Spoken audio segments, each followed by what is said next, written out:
Lord, thy protection, and in protection, strength, and in strength, reason, and in reason, knowledge, and in knowledge, truth, and in truth, justice, and in justice, the love of God and the love of every living animation. Amen. Amen. Folks, thank you very much for joining us on this live stream. I am, of course, joined by my co-host, the Lady Haythrun, and I have a very eminent guest, a man I'm a huge fan of his work, the science fiction author, John C. Wright. How are you doing today? A pleasure to be here with you. Very excited to have you on. And we're going to have Max Dean Esmay. He'll be back shortly. He'll be here in about 5 minutes or so.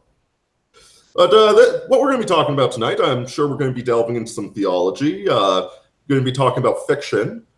Specifically, I wanted to start with Star Wars because, Wright, you are penning a series of posts just absolutely eviscerating the new movie, The Last Jedi. Yes. So you weren't a fan of it, I take it. No. In fact, I think it was how bad it was grew and grew on me as I pondered and pondered until my ponderer was sore as to the atrocity known as The Last Jedi. I slowly came to the conclusion that it was a deliberate, not just reversal of fan expectations, which I sort of don't mind, but a deliberate slap in the face to the fans, a deliberate obliteration, deconstruction of every ideal hope and virtue that the original movies were playing toward, and in fact, an attempt to destroy the canon. It was an anti-Star Wars film. I would go through it. Because everything was so badly done that I stopped believing it was done badly by mere mischance, mistake, or incompetence. The Rian Johnson, the director, did a film called Brick that I thought was just brilliant. So I know he's skilled.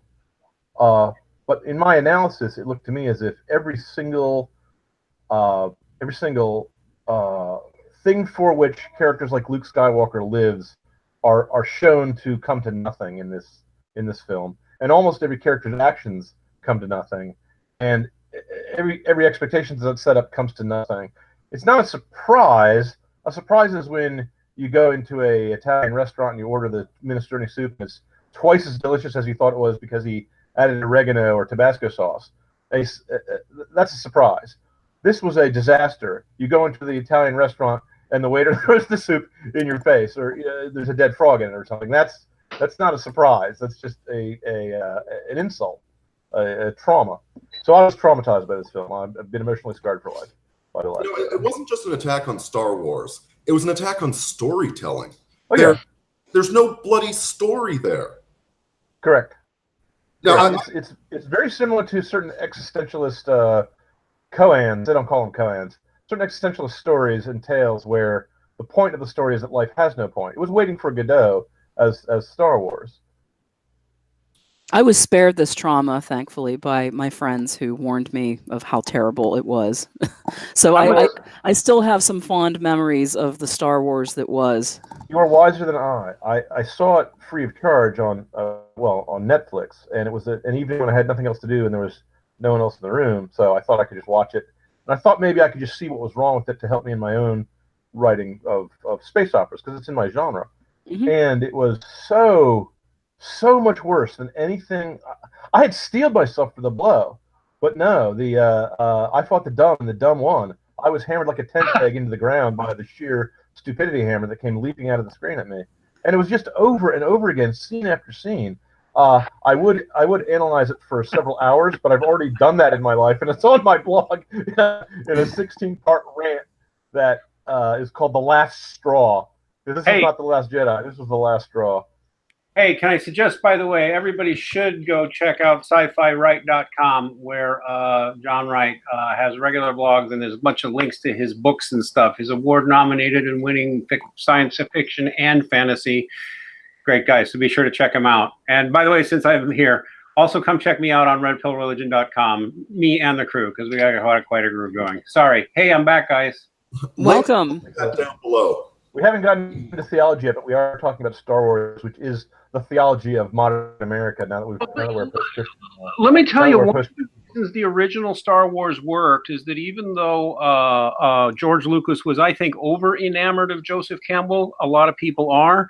Joseph Campbell was at least interesting, and he got the base mythic elements right. And so when he did Star Wars, all the base mythic elements were there. But see, there was also a spiritual component implied that was really always there in the first 3 episodes. They stripped it, in the original 3, they stripped it and made it a materialist concept with the midichlorians, which is stupid because otherwise that was a very spiritual film. Yeah. And the first 3 films, very, very, very spiritual.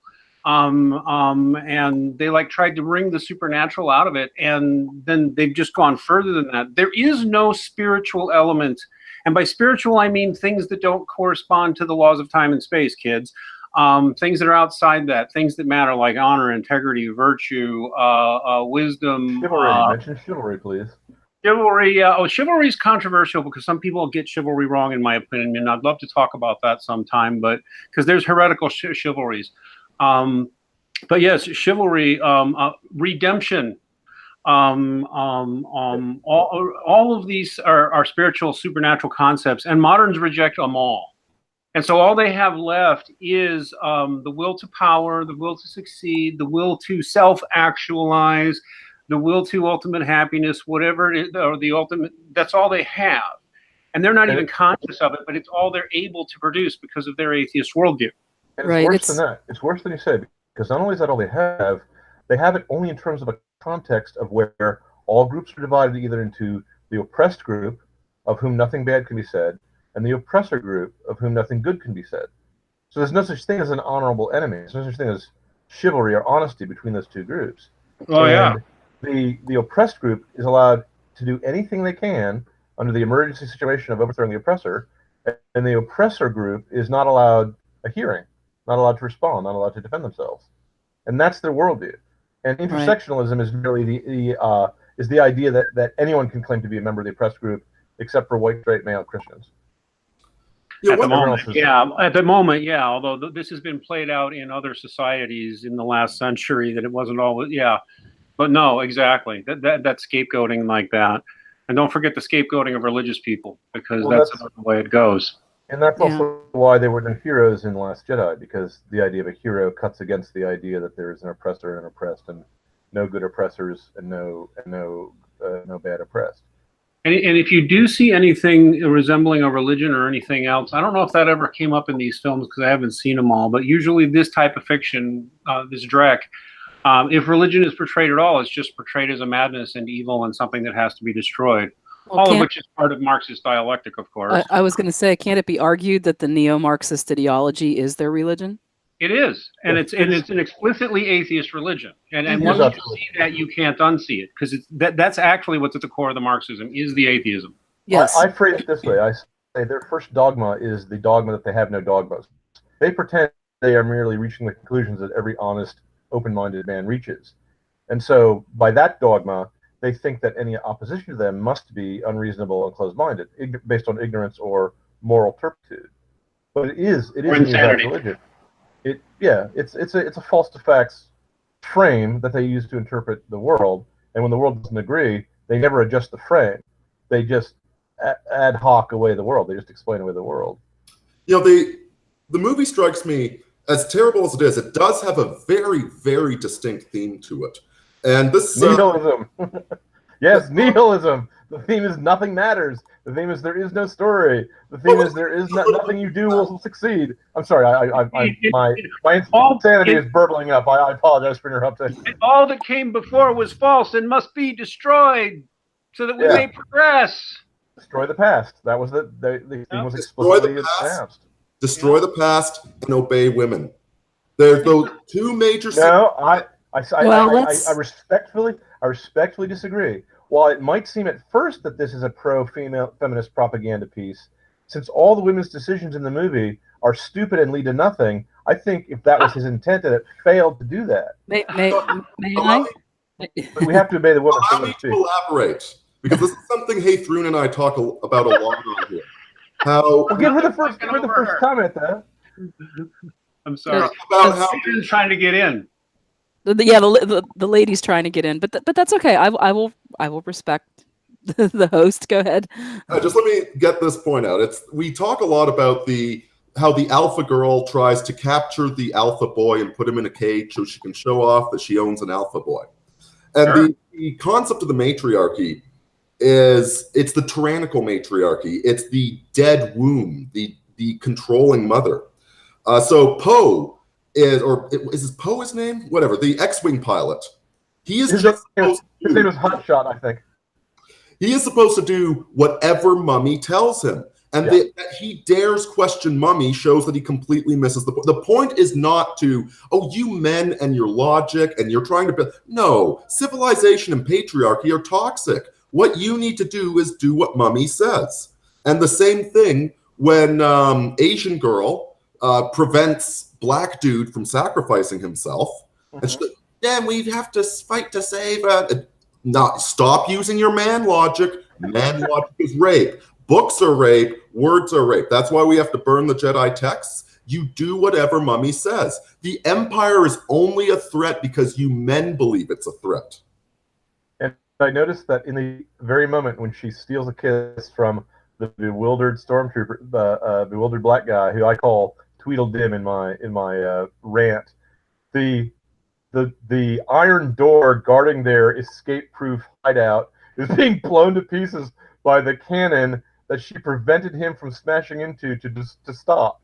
So while she's talking about how to save all her people are being killed behind them. That's your great brain. See, now I'm hearing the laughter, and I'm going to ask you. See, I am actually a fan of things like Mystery Science Theater and riff tracks, and I am a fan sometimes. I mean, one of my favorite movies of all time. Truly, I can watch it on its own. I can pick it up at any point, start to finish, and love every minute of it. And it's Battlefield Earth, that horrific, one of the worst science fiction movies ever made, because it's so horrifyingly bad on every conceivable level. You discover new levels of badness every time you watch it, and it's hilarious. Is there a possibility I could appreciate this film on that level? It depends on whether or not you have any affection for the other Star Wars films, books, games, and novels. If you have any feeling for those, the insult against those might diminish your appreciation. Whereas in Battlefield Earth is not the sequel to my favorite film of all time.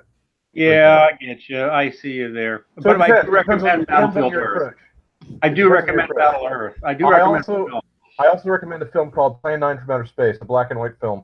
It's Oh yeah, that was the last one that Bela Lugosi appeared in. I will stand by Battlefield Earth. Bela Lugosi's movies were clipped into the film, and because he passed away, may he rest in peace, during the filming, they got his chiropractor to put a cloak over his face for the scenes where he had to appear with other actors. So. Right. The only thing I'll say about it is I having seen both, I assert that Battlefield Earth is the superior awful film, just because having analyzed it completely, there is not 10 seconds that goes by without something truly awful happening on the screen, in the dialogue, or in the action. I mean, just one of the delights of the film is every single thing is shot at Dutch angle. And the angles just randomly change throughout the film for no apparent reason. You throw down a heavy gauntlet, my friend, and yet I challenge you to tell me which 10-second part of Plan 9 from Outer Space is not outrageously bad. Well, but it's slow. Is it the part where the black and white police car comes to a halt, and then when it halts, it's actually been cut, and there's a different police car with different markings? Or where the headstones move when the vampire walks past it? Is the part where Vampirella's cleavage is shown on stage for no other point than to show it? Is the part where the UFOs are shown as spinning a flying saucer disc that looked like someone took a frisbee and spray painted it silver and hung it from a string? But in the dialogue, they say it's missile shaped.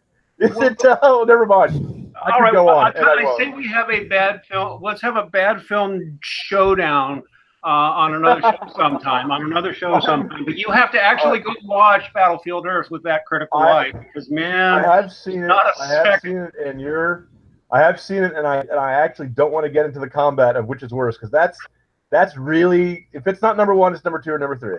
Okay, it's really bad. But it's a bad. But you can tell those films are bad in a way that I find amusing. They're so bad they're good. You can actually get some entertainment from watching this.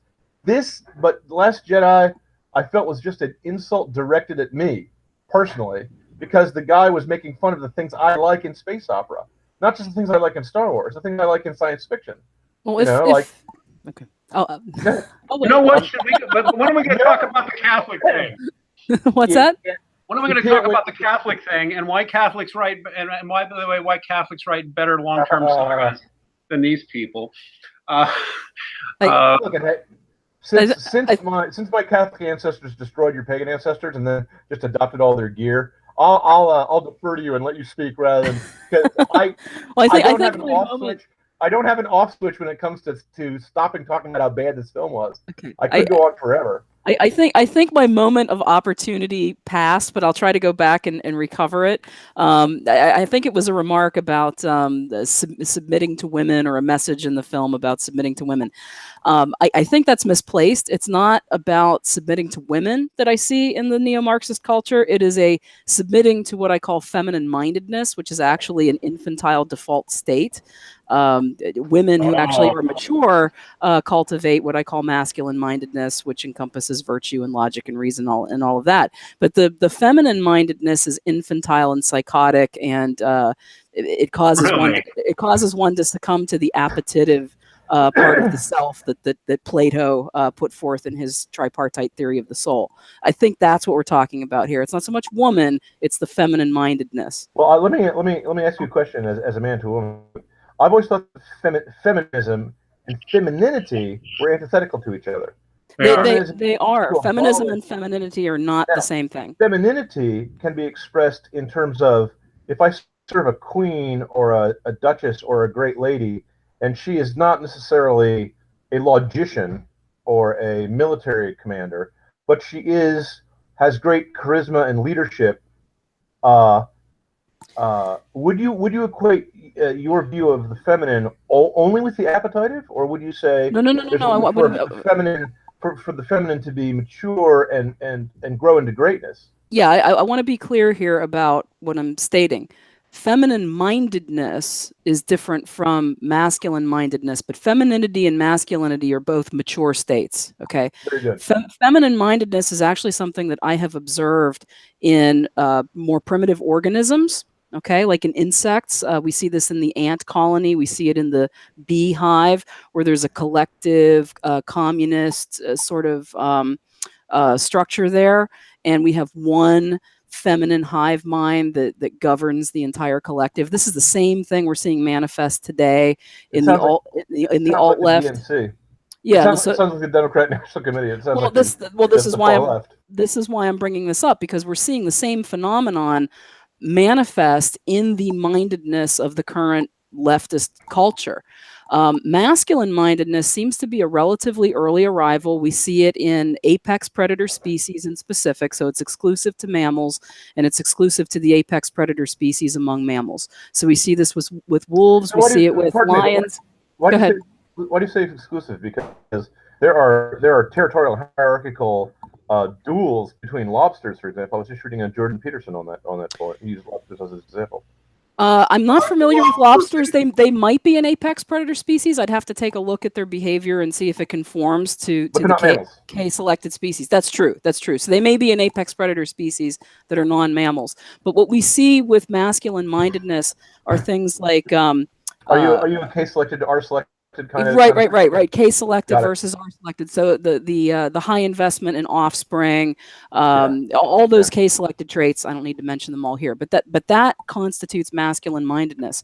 And a mature woman who is feminine is going to be part of that mindedness. She's not going to be part of the feminine mindedness of the R-selected, Because an R-selected woman will sleep around. A K-selected woman will be like Our Lady.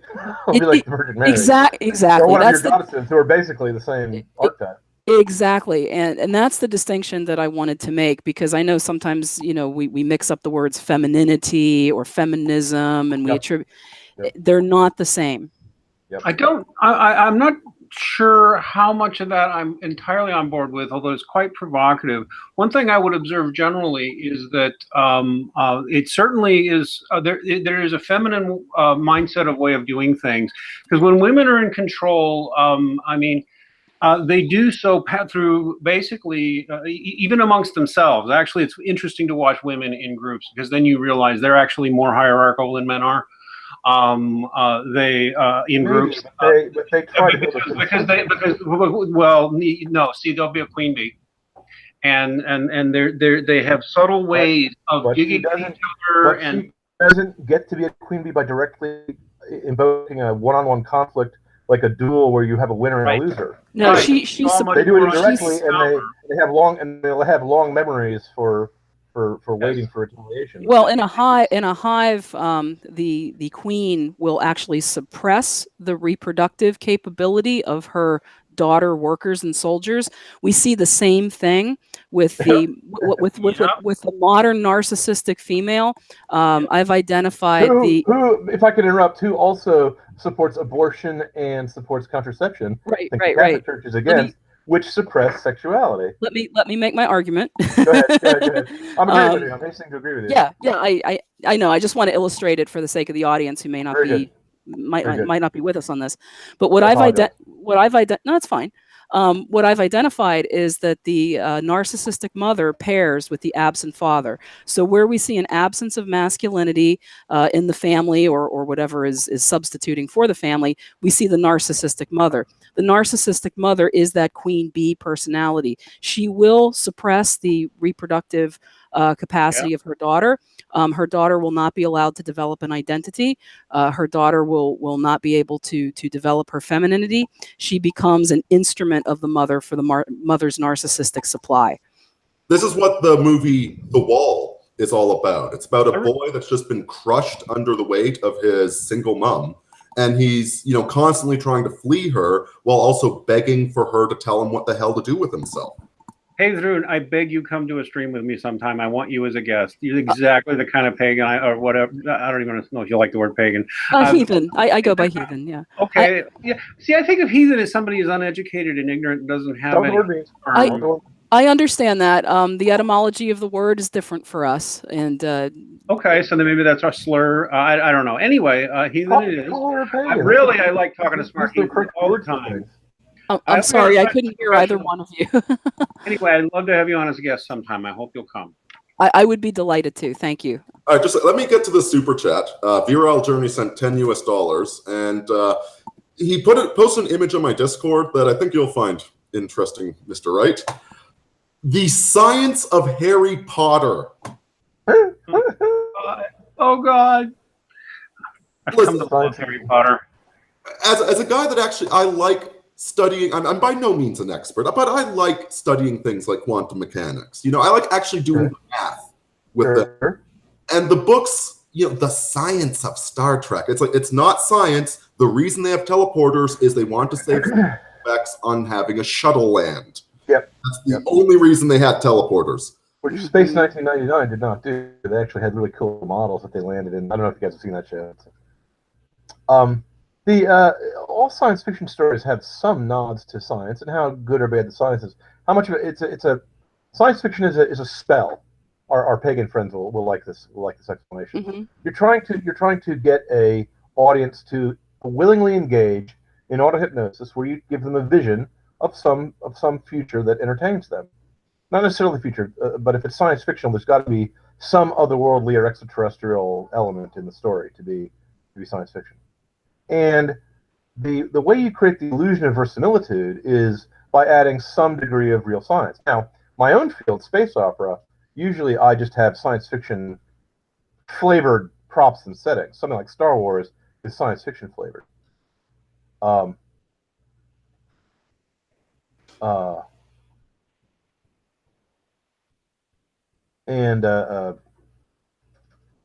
Sorry, I'm distracted. What was the Google warning of first contact? Oh, Who's that was leveling? that was a message for Davis. Yeah. Sorry, Okay. we just Sorry. irrelevant to the So conversation. Yeah. something like Star Trek does usually play fast and loose with the science, but it tries to keep it basically within the scientific worldview. Even something like the Star Trek teleporter is supposed to work like a television, where the particles are broken up and then combined at the destination. Well, and actually, But something like Harry Potter. Harry Potter doesn't even make a magic system that fantasy stories usually will make up some explanation for what the limits of magic are in order not to make magic able to solve the plot problems too easily. Such as Jack Vance, you probably may not have read his stories, but if you ever played Dungeons and Dragons or heard of it, you're familiar with his system.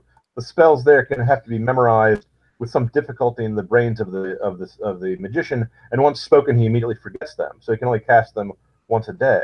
And other stories have other limits on what magicians can and cannot do. Right. Sometimes it's rather subtle. I am familiar. I play RPGs, so I'm familiar. Okay. Can I point something out? Can I point something out? But the limits in Harry Potter wasn't even a real fantasy story. As much as I love it, don't get me wrong, I'm a big Potter fan.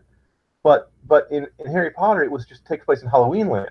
It was, by which I mean the fantasy elements were so close to reality that anyone not a fantasy fan didn't have to stretch his imagination to enter into the Harry Potter world. The same way girls dress up as witches on Halloween night. It takes place in that world. So the spells are just a little bit of garbled Latin, and she establishes whatever she needs for her plot at the moment, and never returns to it. And never has all the police equipped with truth serum, for example, which is what you'd actually do if the thing was actually happening. Have you ever heard of the fanfic Harry Potter and the Methods of Rationality by Eliezer Yudkowsky? I haven't. I'm not familiar with. Okay, Eliezer Yudkowsky's an artificial intelligence research. Oh, I'm familiar with him. He and I actually exchanged some words over the internet a few years back. Very cool guy. Anyway, he writes this fan fiction of Harry Potter where Harry Potter isn't an ignoramus and he actually uses rationality. So one of the things he does is, because it's all gold coins in Magic Universe, so he starts an exchange operation for British pounds to make himself a millionaire.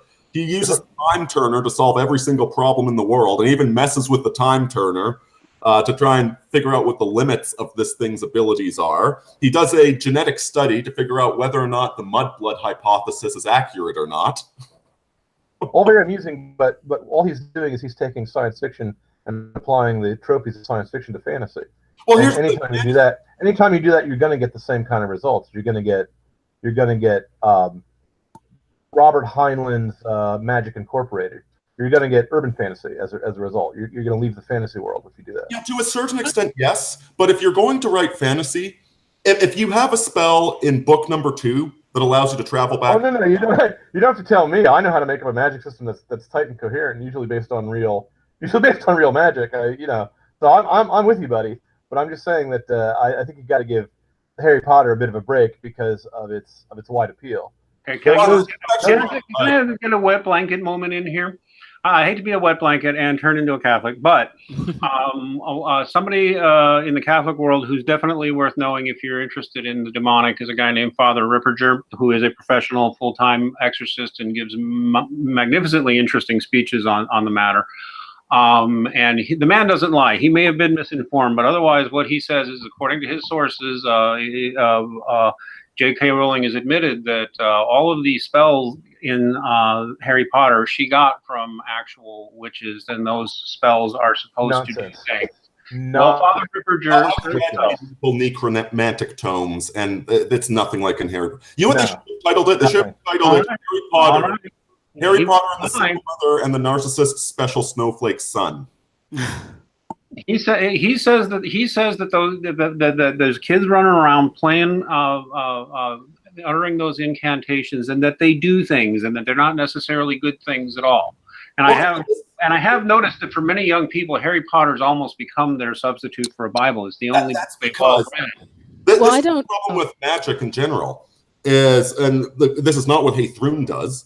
The problem with magic, the problem with Harry Potter, is it's actually a story about narcissism. It's a single mom living off of government welfare, making up stories about how her retard son is actually a special snowflake genius, and everything works exactly for Harry Potter because he's special and he deserves it because he has a lightning bolt on his forehead. The book is that's a problem. But I'm going to make one last comment on this. Now, hold on. How is it different from half the myths and half the adventure stories out there? They're all about a person who is special either because he is born great, he achieves greatness, or he has greatness thrust upon him. I'd say in the other myths they earn it. There's a great line Only in the third case. Some people stumble upon it, some people don't. Now, if a guy's accomplishment are not well earned, then there's no drama there. I agree with that, but I'm not sure that's the case for Harry Potter. Well, let me ask this question. You guys are probably a lot better versed on Harry Potter than I am. Is any kind of divine parentage attributed to his father? No. Like we would see more like a nebulous idea of fate seems to be like the heroic myths, that we see in the ancient Greece and ancient Norse and so forth. I'm really surprised at the course of this conversation. Harry Potter is a Christian analogy. It's a Christian. I'm sorry. All right, I'm just gonna stand by this. I'm gonna stand by the honor of Father Ripperger, who, by the way, I have a friend who's a professional witch who hasn't commented on this specific matter, but will tell you that. The same thing that Father Ripperger tells you is that when you are saying incantations in some language that you don't even know and you think it doesn't mean anything, it still has potential enormous spiritual power and is dangerous to play with, and it's irresponsible for them to have put that stuff in those books. I agree with that as a witch. You have one right here with you too. The ones in the books are just make-believe Latin. They're not real incantations taken from any real source. Father Ripperger either lies, which I don't think, or read something crazy, but he says he read an interview where she says that's exactly what she did. Yeah, maybe so, but he's not here to be for me to cross-examine the witness. But you have someone here who does practice this. The intention is part of this, and the vibration. It's not so much the words; it's about vibrating energy with intent. And that can be done through scribing, through spelling, through singing, through chanting. It's impressing the matter with vibration and intention. Yes, even a child playing in ignorance, if he has intention and he is vibrating something, he can bring something into being. One thing you and I talked about, Haythroon, was the Ouija board. On the one hand, it's nothing but a stupid piece of cardboard made up by Milton Bradley. But if you have a demonic possession case, the first thing you do is burn the Ouija board, because that's a dangerous, even though it's nothing but a useless piece of cardboard, it's still a portal. Right. It's a means by which something can come in. Now, when it comes to Ouija boards, I agree with you entirely. I don't consider those to be frivolous, and there's a reason why we good Christians are not allowed to meddle with such things, because there actually is a connection to the demonic. But when you're talking about something that's really Halloween land, I don't know.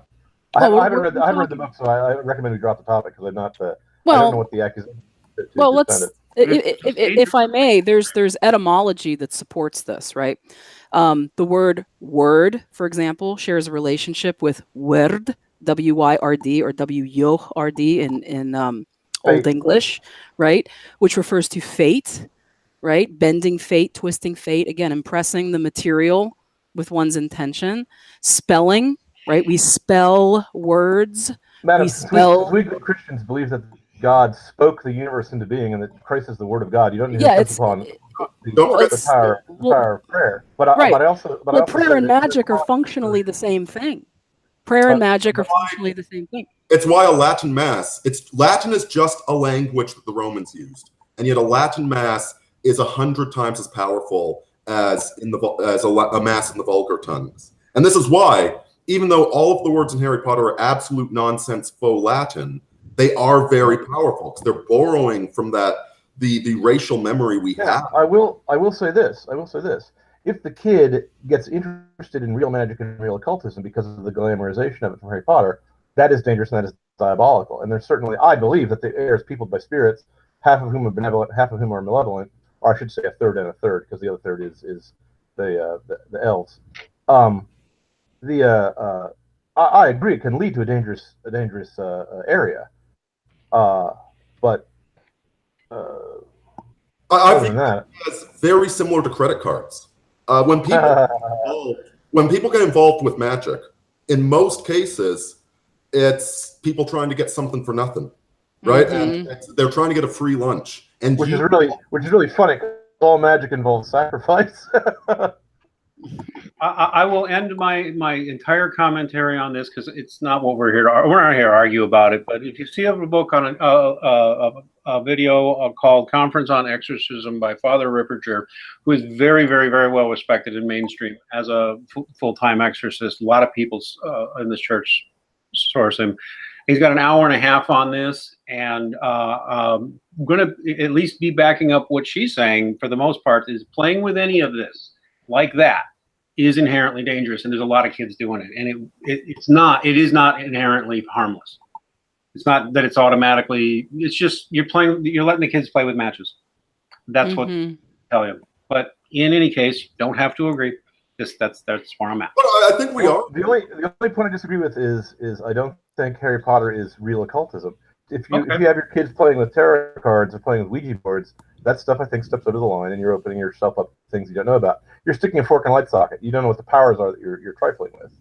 Yep. But it's not about the particular words, though, is what I'm saying. You could make up nonsense words, but as long as you are impressing the material basis with intention and vibration, you are working magic. And this is my issue with the magic in Harry Potter, is unlike Lord of the Rings, unlike C.S. Lewis's Narnia Chronicles, the magic in Harry Potter serves the ego of the protagonist. In those other works, magic often humbles the protagonists. Harry Potter, it glorifies the individual. There I agree with you. I agree with you. And that is one of the problems with the magic in Harry Potter. I agree. It's best summarized by that game of Quidditch, I think it's called. where one guy gets all the points by doing one thing. Exactly. No real sports game would be designed that way. But the author designs it that way because Harry Potter's a special snowflake and he gets to be important. He's not a team player. You can see why this becomes the ersatz religion for the modern age. It's got the earmarks of what the cry bullies, or what Hadron said was the feminist mindset have in mind. Oh, absolutely. And this is why you still see adult Democrats using Harry Potter metaphors all the time. Well, consider how without when you turn your back on the Christian religion and on the rest of the Western civilization, how limited your moral vocabulary is.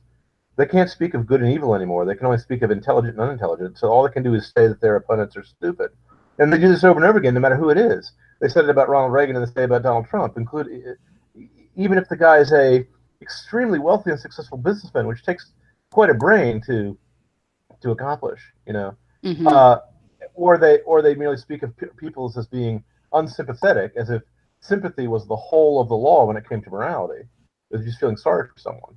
Well, sophistication has come to replace practical wisdom.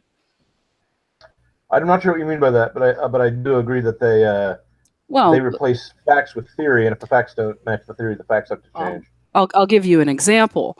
1,000 years ago, a farmer was wiser and more knowledgeable in terms of the practical than a university-educated person is today. We've made our language so sophisticated to the point that an intellectual can say something very complicated without saying anything. But a farmer who worked the land, worked with his hands, you couldn't con him. He knew a true thing from a false thing because he lived in harmony with nature. He saw natural law every day. He was in contact with it, even if he was illiterate. And in fact, I think in many cases, a man was better served by being illiterate. If he was a third function individual, this is under the old European tripartite social structure. In many cases, they were illiterate, but they were wiser and more knowledgeable in practical matters, in natural law. They knew what was true from what was false, what was good from what was evil. They knew this by empirically experiencing the natural world. They knew you can't eat your own seed corn, and they knew you can't consume a plant before you plant it, which modern economists don't know. Right. I also noticed there wasn't a huge divide between what the common man believed and what, at least in the Middle Ages, the most intellectual of intellectuals believed. Thomas Aquinas, if you walked outside and talked to an illiterate farm boy, would agree on the basic view of the world that they both shared. But modern intellectuals have set their caps against the the common man. They regard them as an enemy.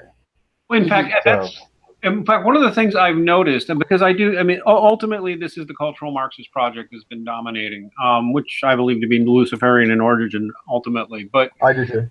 Yes, I agree. It becomes increasingly obvious that, at least as it expresses here in the West, Marxism is literally bizarro Orthodox Christianity. It's like heresy. It is like opposite of every. It's like a bizarro. Every Christian value and practice is either, explicitly is like warped, right? Like racism actually is a sin. Well, and sexism of the type that holds that one is superior, inherently in God's eyes to the other, it would be a heresy. So sexism, in that sense, would be a heresy. But what they do to it is this bizarro twisting, backwardsizing, and it's like the further they go along this line, the more they just look like freakish anti-Christians. And they have to change the vocabulary in order to express themselves to do that. All they do is they take something that's bad, like fornication, and use a phrase that sounds good, like free love. Or they take something that's good, like learning from other cultures, and use a phrase that makes it sound bad, like cultural appropriation. Yeah, it's all about inverting the natural order and natural law, which I would presume, I don't want to presume, but presume that a Christian would see as God's law. God's law is natural law, and natural law is God's law. Thomas Aquinas gave us Thomas natural law. People are still using it. So okay. You sound like a Catholic, right, with everything you've said so far. Well, you may find that folkish heathens are more congruent with what you observe. I think so, because basically Catholics are heathens who converted. Oh man, here we go. But we're not an alien culture. No. Well, and John C. Wright, you've pointed out that heresies always come in pairs, and the pair heresy to communism, to Marxism, is Nazism. Unbridled capitalism. No, libertarianism. Yeah, that's another word for it. Corporatism.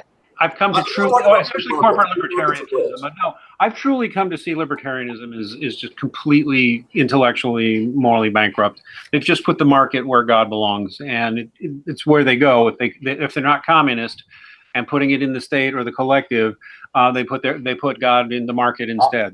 That's what they do.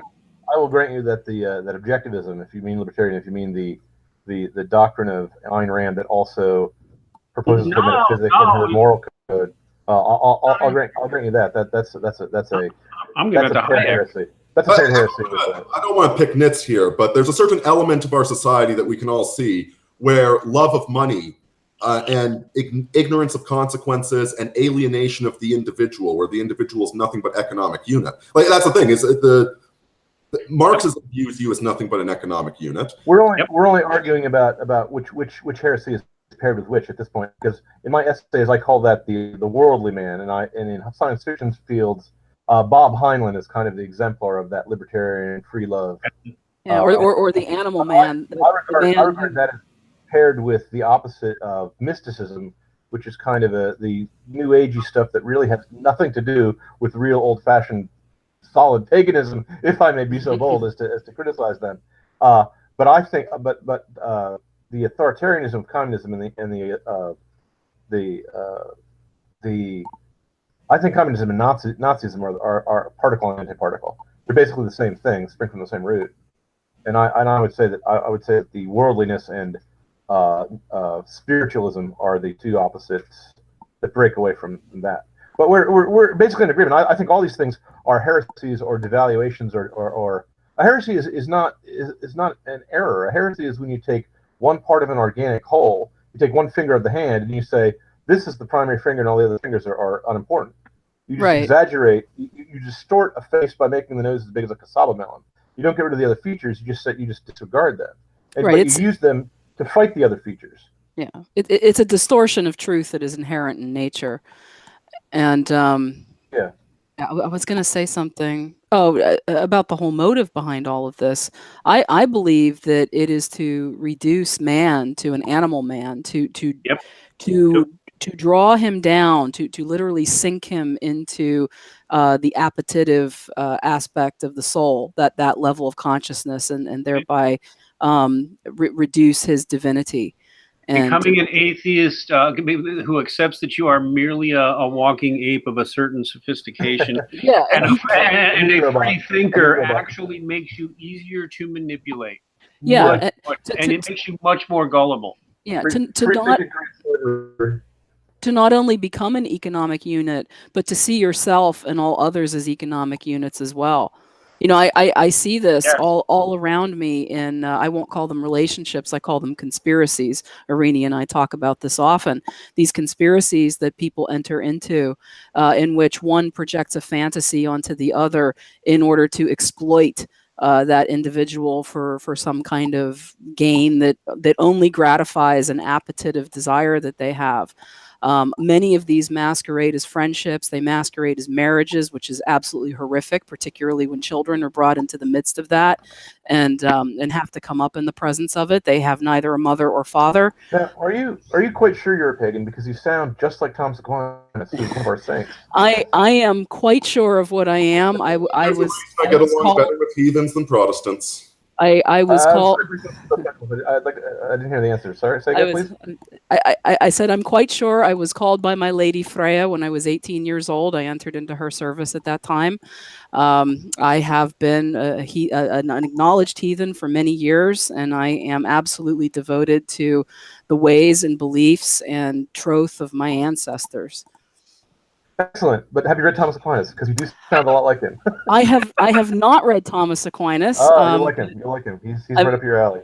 If I can find time, I will read his works. I've got a long to-read list, as it is. But actually, within the Western tradition, he is often considered for bringing natural law into the entire legal system, and into how we do science. Yep. Mm-hmm. And he kind of wedded Aristotle into the Judaic metaphysical background. Okay. Well, I have read Aristotle, and I do consider myself an Aristotelian in terms of my ethical view. There you go, right there. There you go, right there. St. Thomas Aquinas. That's why. Okay. Basically, yeah. Basically, he's an Aquinian too. Okay. Well, then that makes sense. That's where I got it from. I said the wrong word. Basically, Aquinas is an Aristotelian. Okay. So, excellent. We're cousins. Awesome. Journey sends another super chat, and he says, no matter the creator's intention, most of this entertainment is based in Marxist assumptions. Just look at Star Trek. And Steve, thank you for the super chat. Yeah. I he's right. See that in Star Trek because I grew up as a Star Trek kid. I mean, and I didn't mean an original Star Trek kid. Like I was born in 1966, and I was 3 years old and fell in love with Mr. Spock on the TV. Me too. But I do see the fundamental Marxist element and I have actually seen now how the cultural Marxists currently in charge in places like Hollywood have totally expropriated Star Trek. They're trying to sell. They all believe in Joseph Campbell, and he's part of their how you do things, Joseph Campbell. So, but they do it poorly because in the end, there's not that much to Joseph Campbell, and they're just explicitly. I'm sorry, I lost my train of thought. I apologize. I'll help you. Joseph Campbell basically had the reason it gave his monomyth theory such power is that it was simplistic. But the myths themselves get their power from the religious background, from the pagan religious background that gives those stories their impact to the human psyche. And we know now that anyone who Campbell was, whether they know it's there or not, is going to copy some of that power. I myself think that's what happened with George Lucas. When he did Star Wars, he was trying to do Buck Rogers. Well, Buck Rogers, for as simple as it is, has a rather basic moral core to it, which if you copy it, you copy over the moral core without noticing it. And it had a great appeal. See? And the Force is basically just the kind of idea that almost all religions have in common. So it has a very broad appeal, and they don't have to fill in any details, so you don't get into any theological disputes about how it actually works. So it just has a flavor. It just has enough. There's just enough of the Force of Star Wars to give it a flavor of the wider universe that the material universe is only a part of. And people reacted favorably to that. And in Star Trek, what happens is the socialist elements in early Star Trek are almost submerged, and the guy who did it, Roddenberry, used to do cop shows. So a lot of his instincts, the part of him that was not intellectual, his instinctive part, still continued to tell good stories. Could still have a James Kirk. which you can't have in Which these you guys. You can't have James Kirk anymore because there's no heroes, there's no leaders, and there's certainly no white Masculine men. men. There's no swaggering masculine men. Right. I think one of the great things about science fiction is that even flawed men can write about the virtues of their ideology.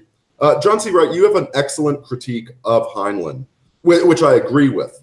But at the same time, Heinlein is so wonderfully heroic. He really embodies that practically minded engineer of an American man that's just going to go out onto the frontier, and he's going to fight the bullies, he's going to tame nature, and he's going to take care of his women folk. Yep. And you're right. And which is funny because his intellect and his heart also didn't quite agree. In my essays, I refer to it as a philosopher has a daemon that inspires him, and an artist has a muse that inspires him.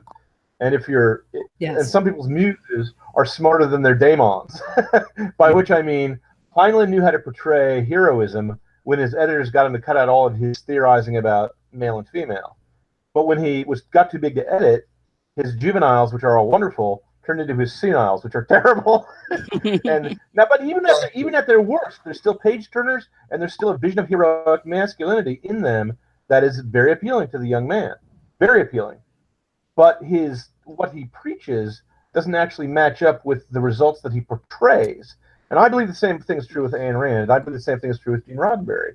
What they preach is not actually what they're portraying on stage. Season 1 and 2 of Star Trek: The Next Generation were exactly what he wanted Star Trek to be, and they were terrible.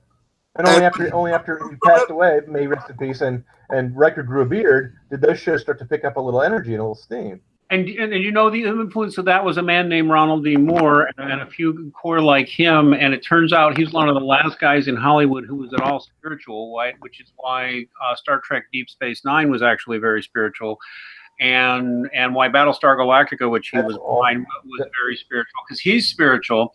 I think he's been crushed because of it at this point. But what I've seen the materialists are doing, the scientismic, naturalist, cultural Marxists, literally are very hard trying to make Star Trek and Star Wars a new Joseph Campbellian mythology in their atheist materialist universe. They're trying to co-opt it, basically. They're trying to turn the heroism and the glory of those stories into something that will serve their political purposes and preach their political point of view. Well, that's all.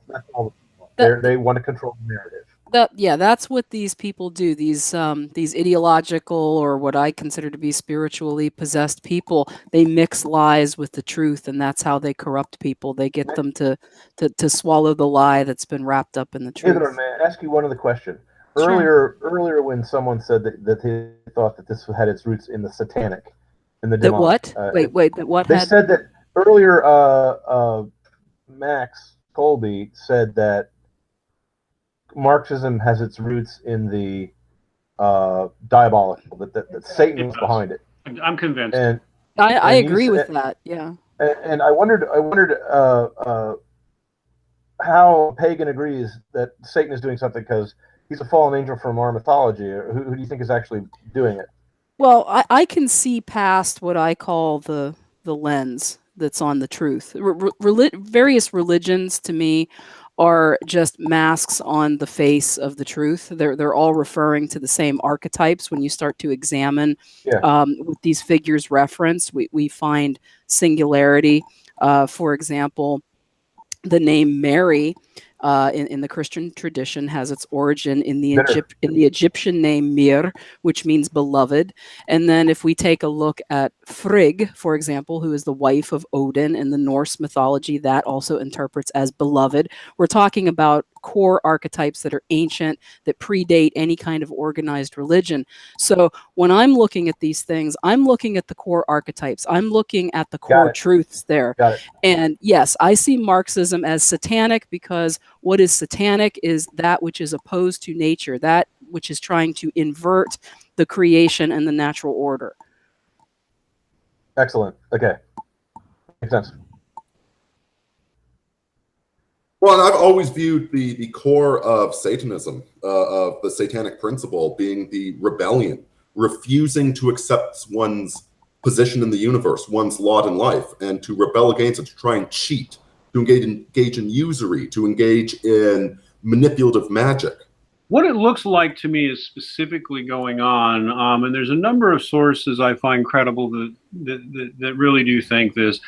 If you look at the spiritual practice of theosophy, look up Madame Blavatsky and the few of her fellows, and their specific Luciferian doctrine, whether people are, whether there's, you can call what's going on the specific theosophist or not, the Luciferian doctrine is what's most visible, and it's this very subtle and very evil corruption of the Christian story of Eden, which is that it's basically, you know, there's Adam and Eve, there's the serpent, but the serpent is the good guy, because in the Christian telling, Adam and Eve are forbidden from eating from the fruit of knowledge of good and evil. This is an important distinction because it means that when they ate from the fruit of the tree, they became able to know good from bad. Until they did that, they did not know that. And in the Christian telling, the serpent fooled them into that, making them vulnerable to sin. Now, in the Luciferian telling, it's the same tale, except God has forbidden them from eating from the tree of knowledge. Period. The Gnostics, evil God, they get that from Gnosticism, which also evil God doesn't all want these them things. to have the knowledge of the truth. And then the evil God punished them for finding out the truth. And the real mission is you've got to overcome this evil God. And Lucifer is the light bringer who brings knowledge and enlightenment. And this doctrine, you can see, actually meshes very well with a lot of Nietzschean thinking, because it ultimately still winds up being an inversion of Christianity in a number of ways, because embracing ultimate selfishness and embracing every hedonistic desire is considered good. And it's only the sheep of the world who really deserve to be slaughtered anyway. If you can derive pleasure from harming them, that's fine. What's funny is that they deserve it. Christians are sheep, remember? I mean, it's very, and this is all out there. I'll give you references if you need it. There's nothing new under the sun. This is Gnosticism. This goes back to a heresy that may be first century Christian, or it may be, I believe the Gnosticism actually has older roots in Jewish heresies that goes way back to this idea of an inversion where light is darkness and darkness is light, and you alone are free from the structures that bind everyone else because you can disobey them and elevate yourself to a higher plane because you're a special snowflake. And notice how easily that ties into every modern myth of the narrative that people tell about both politics and metaphysics and religion these days. Well, here's a question that I would throw out, and this is just based on an interpretation of the Genesis story. I'm not going to make a claim as to whether or not this interpretation is correct, but do you believe consciousness is a good thing for humans to have or not? Actually, let me, there was a very interesting interpretation of Genesis by C.S. Lewis. Do you know where I'm going, Davis? I do know where you're going. Okay. And so I got a two-part answer for you. Okay. So the first thing that C.S. Lewis points out is that the tree of knowledge was not going to be forbidden to us forever. It's that we weren't ready for it yet, and we jumped the damn gun. And it's a reflection on the fact that yes, consciousness is good, and yet we can barely deal with it. In fact, it terrifies people so much that many of them choose to become unconscious animals again. And please note also, the serpent did not tempt Eve, the mother of human life, by saying, "This will make you conscious." He said, "This will make you like unto God."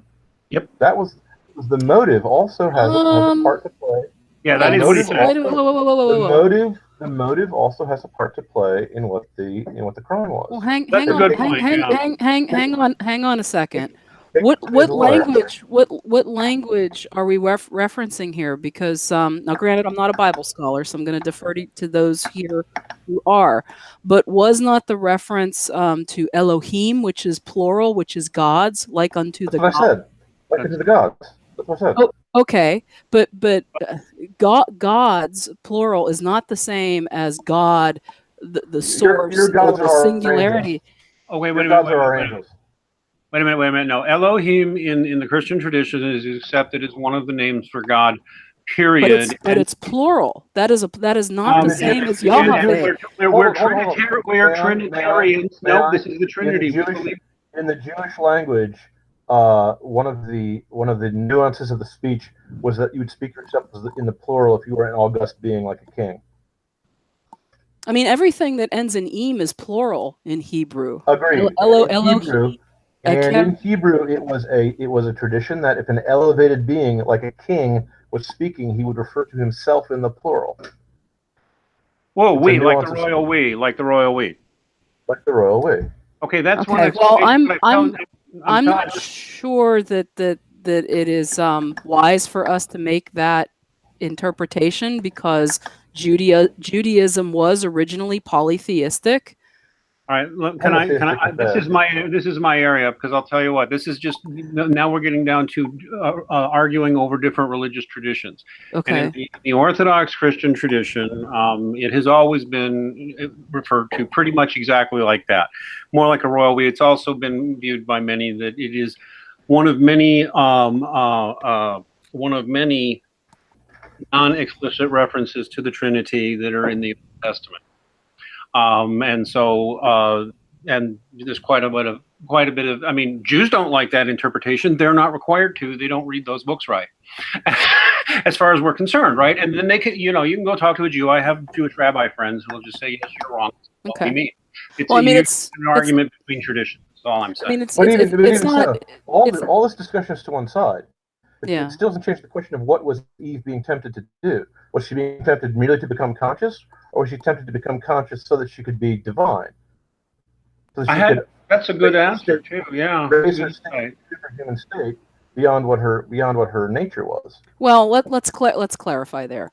Was she being tempted to become conscious, or was she being tempted to become omnipotent? I don't know that divine and omnipotent are the same thing, because for example, what does it matter? She's still being asked to disobey the source of all good.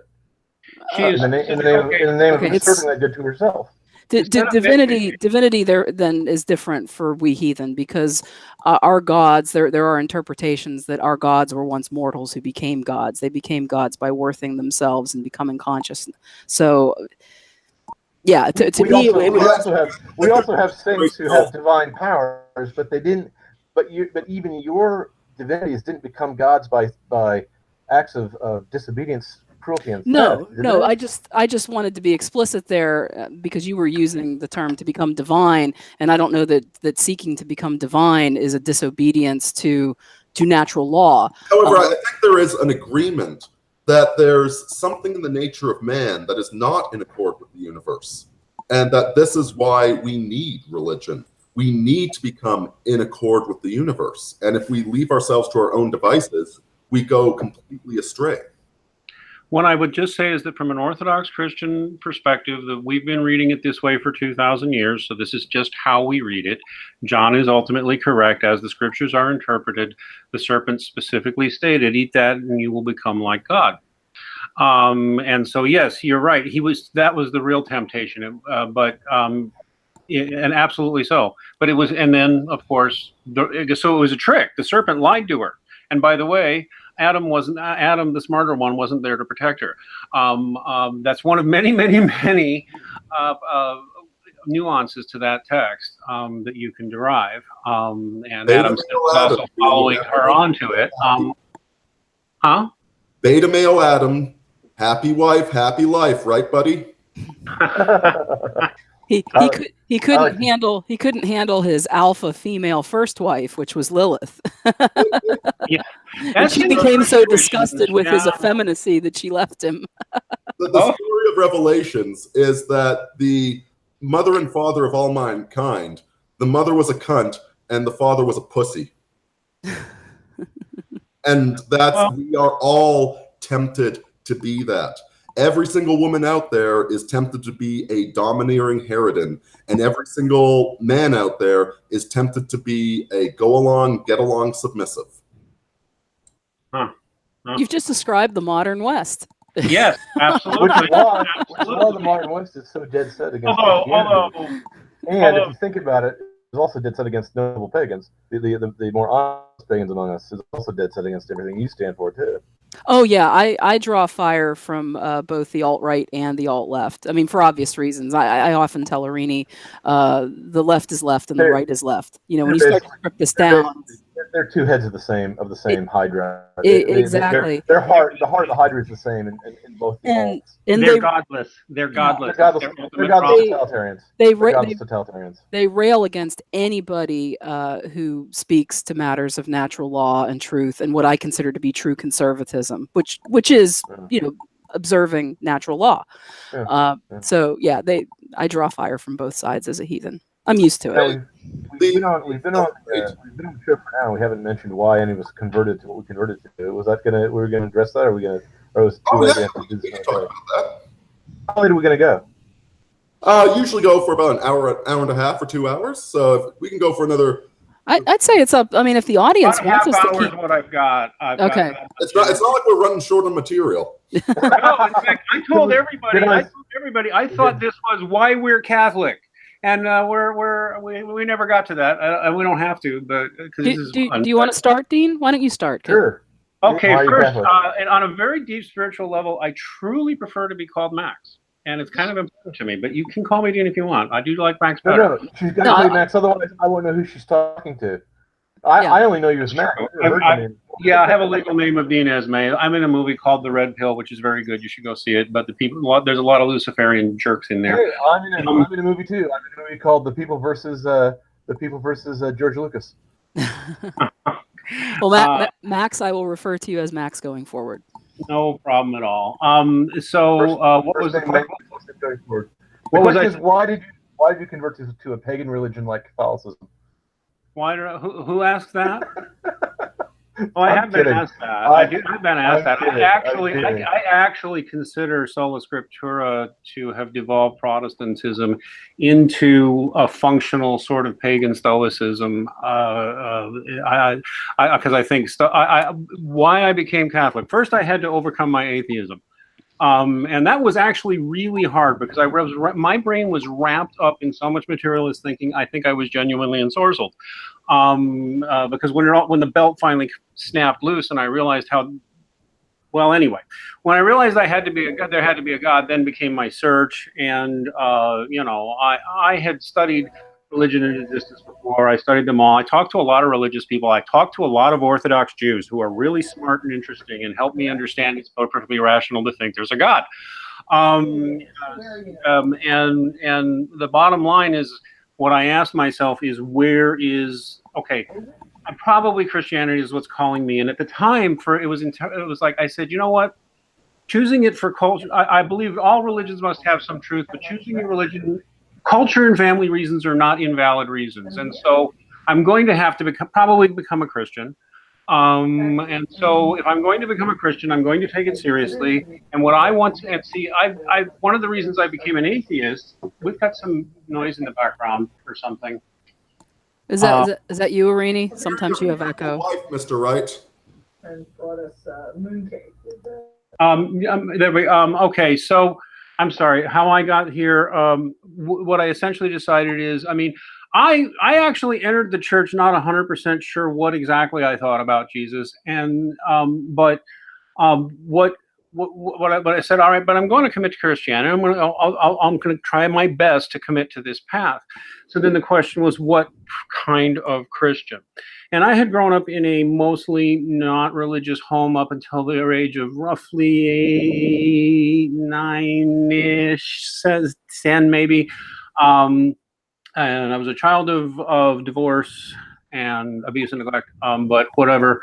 Suddenly at the age of roughly 8 or 9, my stepfather decided we're going to straighten out these family problems. We're going to be Presbyterians. Oh, okay. And my biological father retaliated more or less, and with King James and Alcoholics Anonymous and television evangelists on the TV. Also spent only 1 year at St. Rita High School in the early 80s on the south side of Chicago, where the monks did make an impression. Not always the best impression, although in retrospect, an amazingly strong impression. If nothing else, I knew the Catholics were smart. So that, you know, and plus I spent a lot of time among Bible Christians, you know, who like to get together in there, whatever. But anyway, I got ahead of myself. So that was my upbringing. And then by the age of about the age of 30, after I got done, by my sophomore, junior year, I was like, oh, Christianity's garbage. You can just read the Bible yourself and see.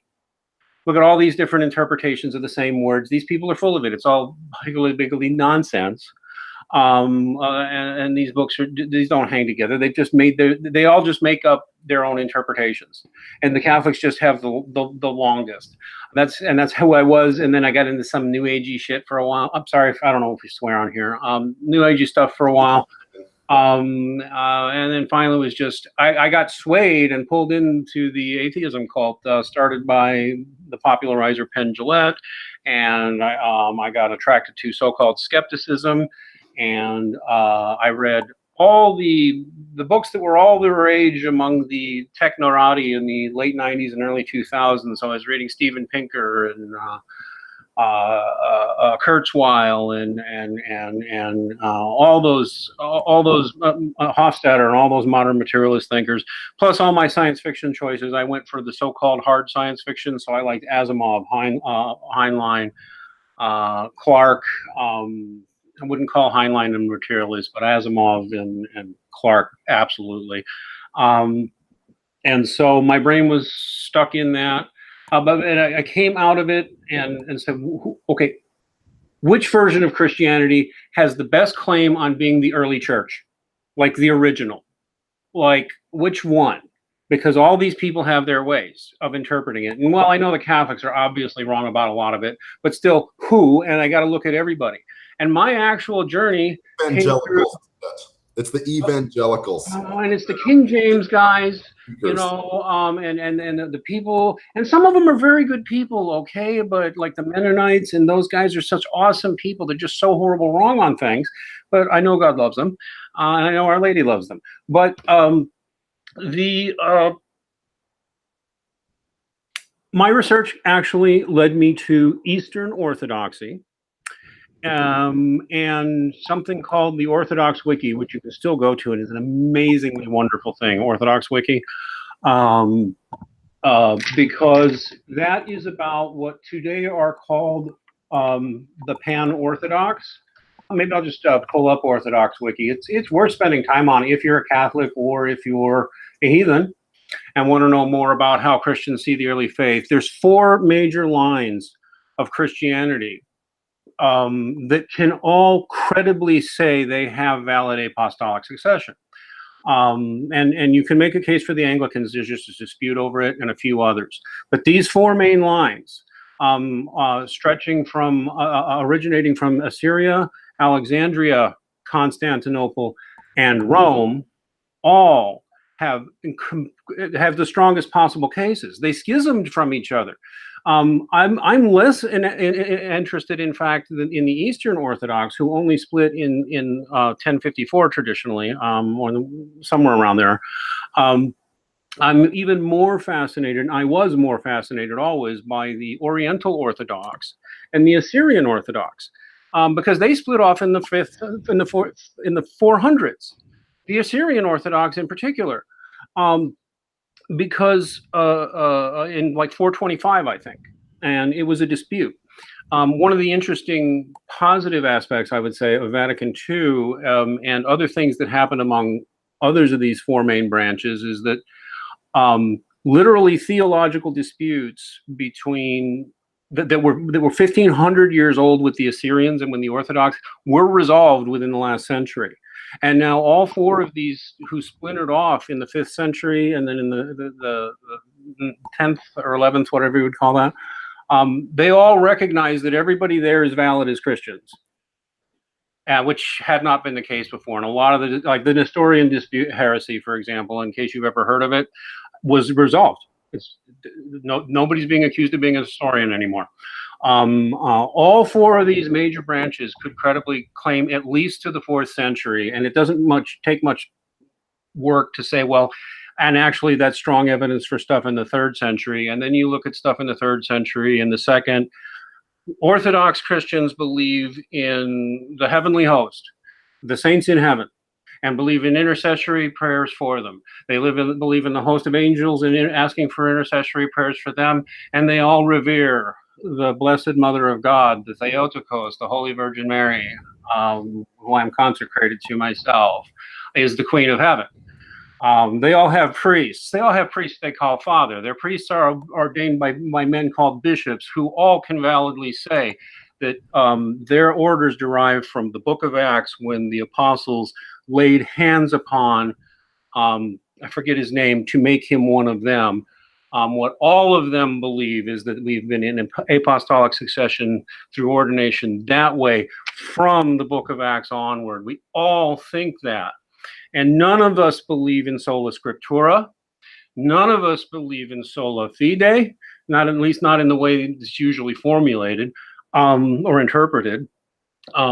All of us believe in the sacraments, in the Eucharist, in infant baptism, in the sacrament of confirmation, in the sacrament of confession and reconciliation, in the Eucharist, that it is the real body and blood of Jesus Christ, the real presence of the Lord God there. All of us believe all these things. And then I looked at the Protestants and said, yeah, the problem is sola scriptura. I'm done. And then it was only a question of which branch of Orthodoxy was I going for. And ultimately what won the day for me is I really do think the keys were given to Peter, though you can argue that, maybe Peter's taken that a little too far. But some might say that. But there was Thomas Aquinas. There was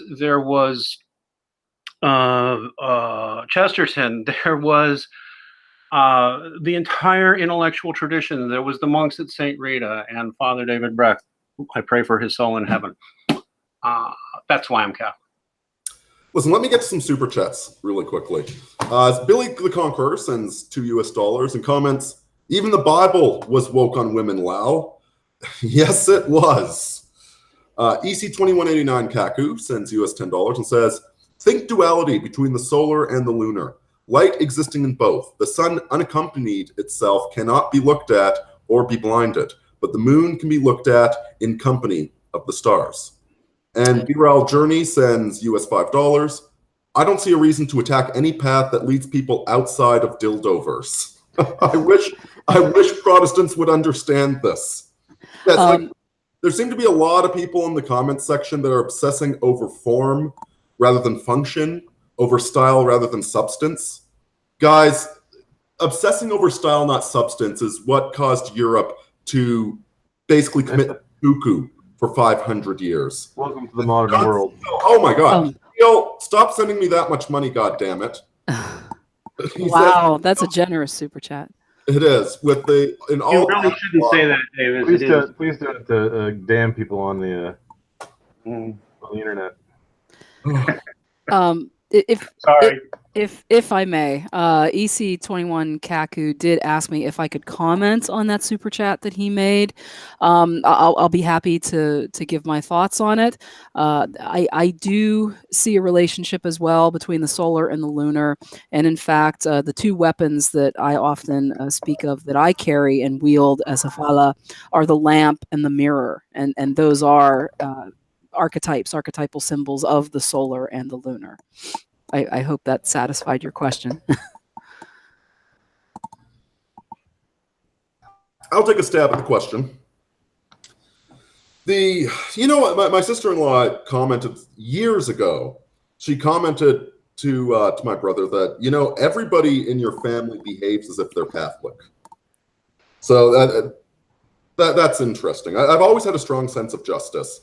But I'll tell you, following my own wisdom did not lead me to good places. I made quite the ass of myself, despite the fact that I'm not tempted by the typical venial sins that most people are. Nonetheless, left to my own devices, I tend to do stupid things. I needed to put my sights on something higher. And right around that same time, I ran into an ontological proof of the existence of God. This really blew my mind. I'd been an atheist for all of my 20s. I'd been a very firmly convinced atheist. And running into an ontological proof where the only two answers to the question were God or suicide is, it kind of blows the mind a little bit. It took me a few years to process that. Gödel's incompleteness theorem, by the way, was the question at hand. And after that, I kind of looked at my life and what I stood for, what I valued, and I realized that the principles I hold to are Catholic principles. That, John C. Wright, you once said, when you were investigating Catholicism, you kept asking questions, and at one point, the priest you were speaking to said, like, all right, listen, buddy, up until now, we've had an answer for every single question you have. Why don't you just shut up and trust us? All right, we've spent 2,000 years thinking about this. We know what we're talking about. I'm sorry, I don't recall that it happened. Okay, maybe that was a different apologetic I read. Anyway, somebody wrote that. I thought it was you. No, quite the opposite. Well, here's the thing. If I agree with 99% of Catholic morality, and when I look into Catholicism, I always find a good answer. And if there's a little bit to it that goes against my instincts or doesn't quite make sense to me, like, shut up and get to work. I don't need to know every single piece. I don't need to read every single book ever written by a Catholic scholar.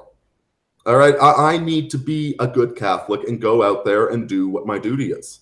And I'll tell you what, when I finally worked up the minerals to actually phone one of my local churches and find out how I joined, and I went down there and met with the priest and walked into the church, the moment I walked into the church, I could tell it was my father's house, and I could hear angels singing. Very nice. Oh, that's awesome. When I first converted, I was like a orphan who suddenly found out not only that his parents were alive, but that his parents were the king and queen. Because not only was I had been an atheist since age 7, and not just an atheist, but a vituperative, evangelical, proselytizing atheist. I actively try to convince people to disbelieve in God.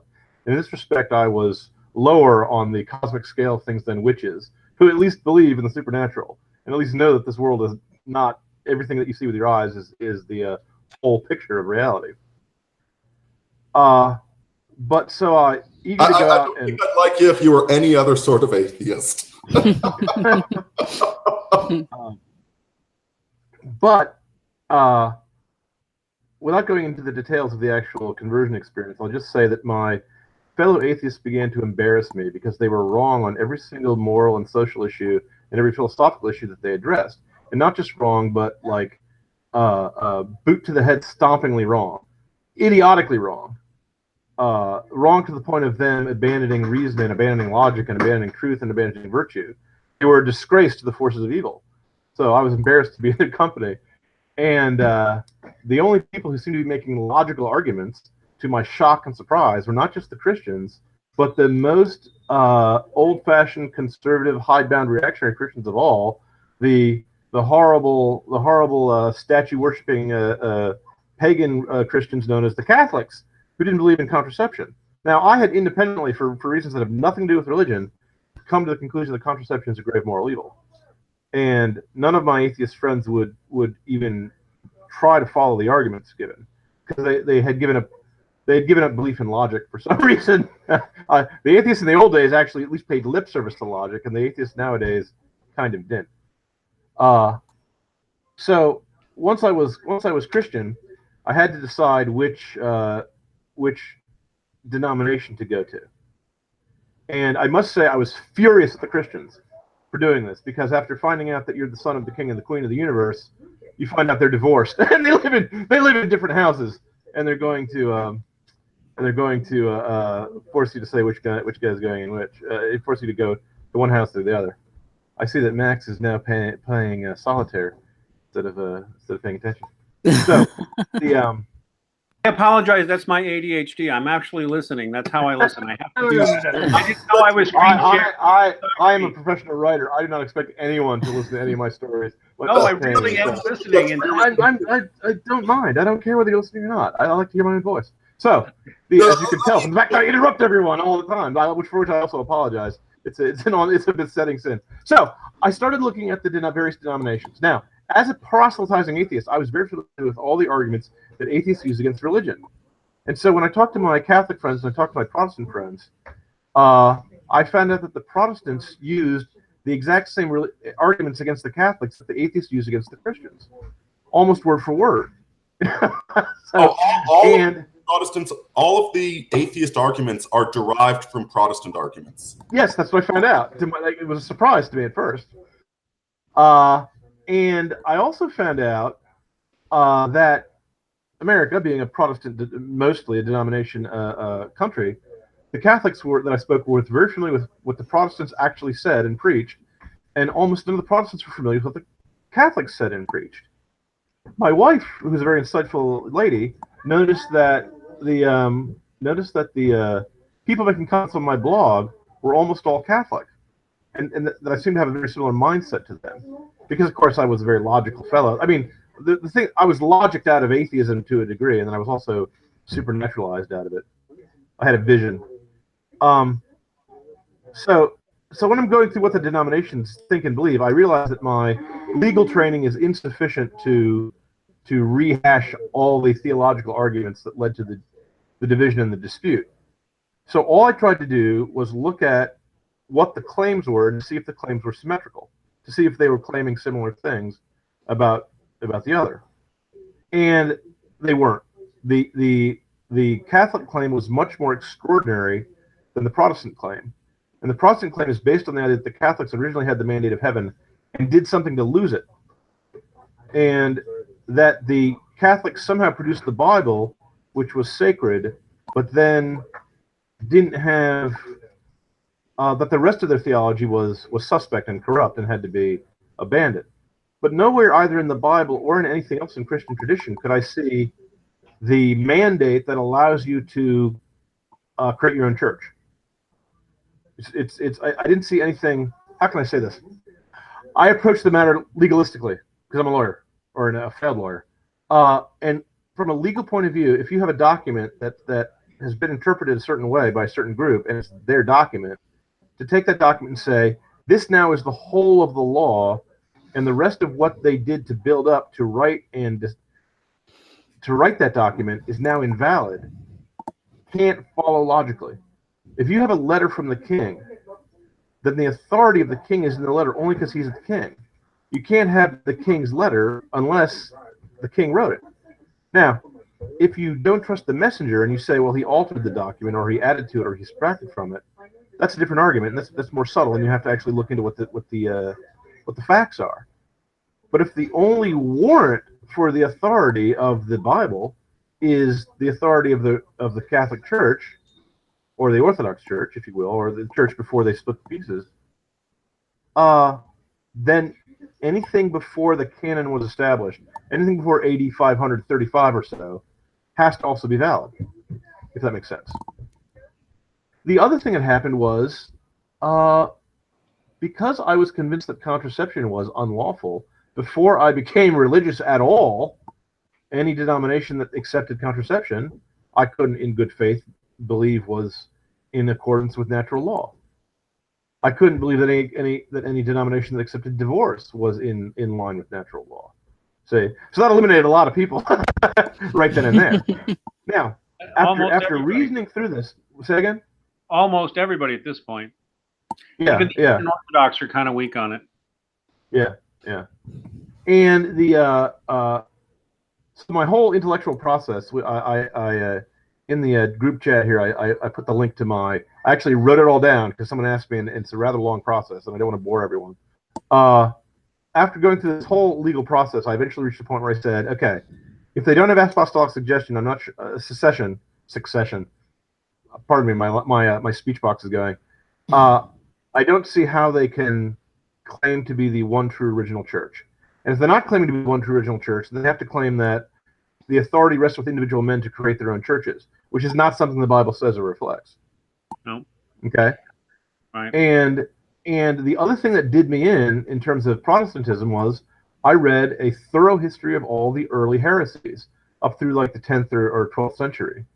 And one after another, I just began to see the pattern. And Protestantism, I hate to say it, fits the pattern. It's no different from Albigensianism, except that the Albigensian breakaway failed. It was violently suppressed, and the Protestant secession succeeded. You know, and one of the things that was also a tipping point for me was the issue of contraception, because before 1930, before the Lambeth Contract in 1930-1932, all the Christian denominations agreed that it was unlawful. And then the Anglicans in the 1930s said, well, maybe if you're a married couple and you really love each other and there's extraordinary circumstances, you can talk it over with your priest or pastor, and then it'll be okay. It's okay. And that led to nose. It's just the camel's nose. He just the camel's nose. The inside of the tent. It's right. fine. Exactly. So my choices then were limited to Catholic and Greek Orthodox, because they were the only ones who seemed to be old enough and firm enough. But the Greek Orthodox, and I don't mean to insult my Greek Orthodox brothers, looked to me like they were too much like a national church. They didn't look to me like they actually had a claim to being the universal church anymore. And part of my decision was just emotional, and I hate to admit this because I try to live up to the Vulcan standard of being a completely rational being, but I fail. The emotional part was, I'm a man of the West, and so if I want to be a member of the church, I want to be one that's in my culture and that I'm familiar with. I wanted to be a member of the same church as Robin Hood and King Arthur. So I went to RCIA, and then I was exposed to completely rational arguments. The Catechism of the Catholic Church was the only thing aside from English common law that struck me as having true wisdom and true solidity to it. And let me tell you why. In real life, I find there are some issues that have to be black and white with no exceptions, and other issues where you have to take a very nuanced view and balance a number of competing factors. And the ability to distinguish between those two types of principles, the principles where you need to have a distributive justice of a balance of multiple factors. Distributive justice is not the right word, but I'm drawing a blank. And one where it has to be a black and white issue where you hold the line and there's no exceptions.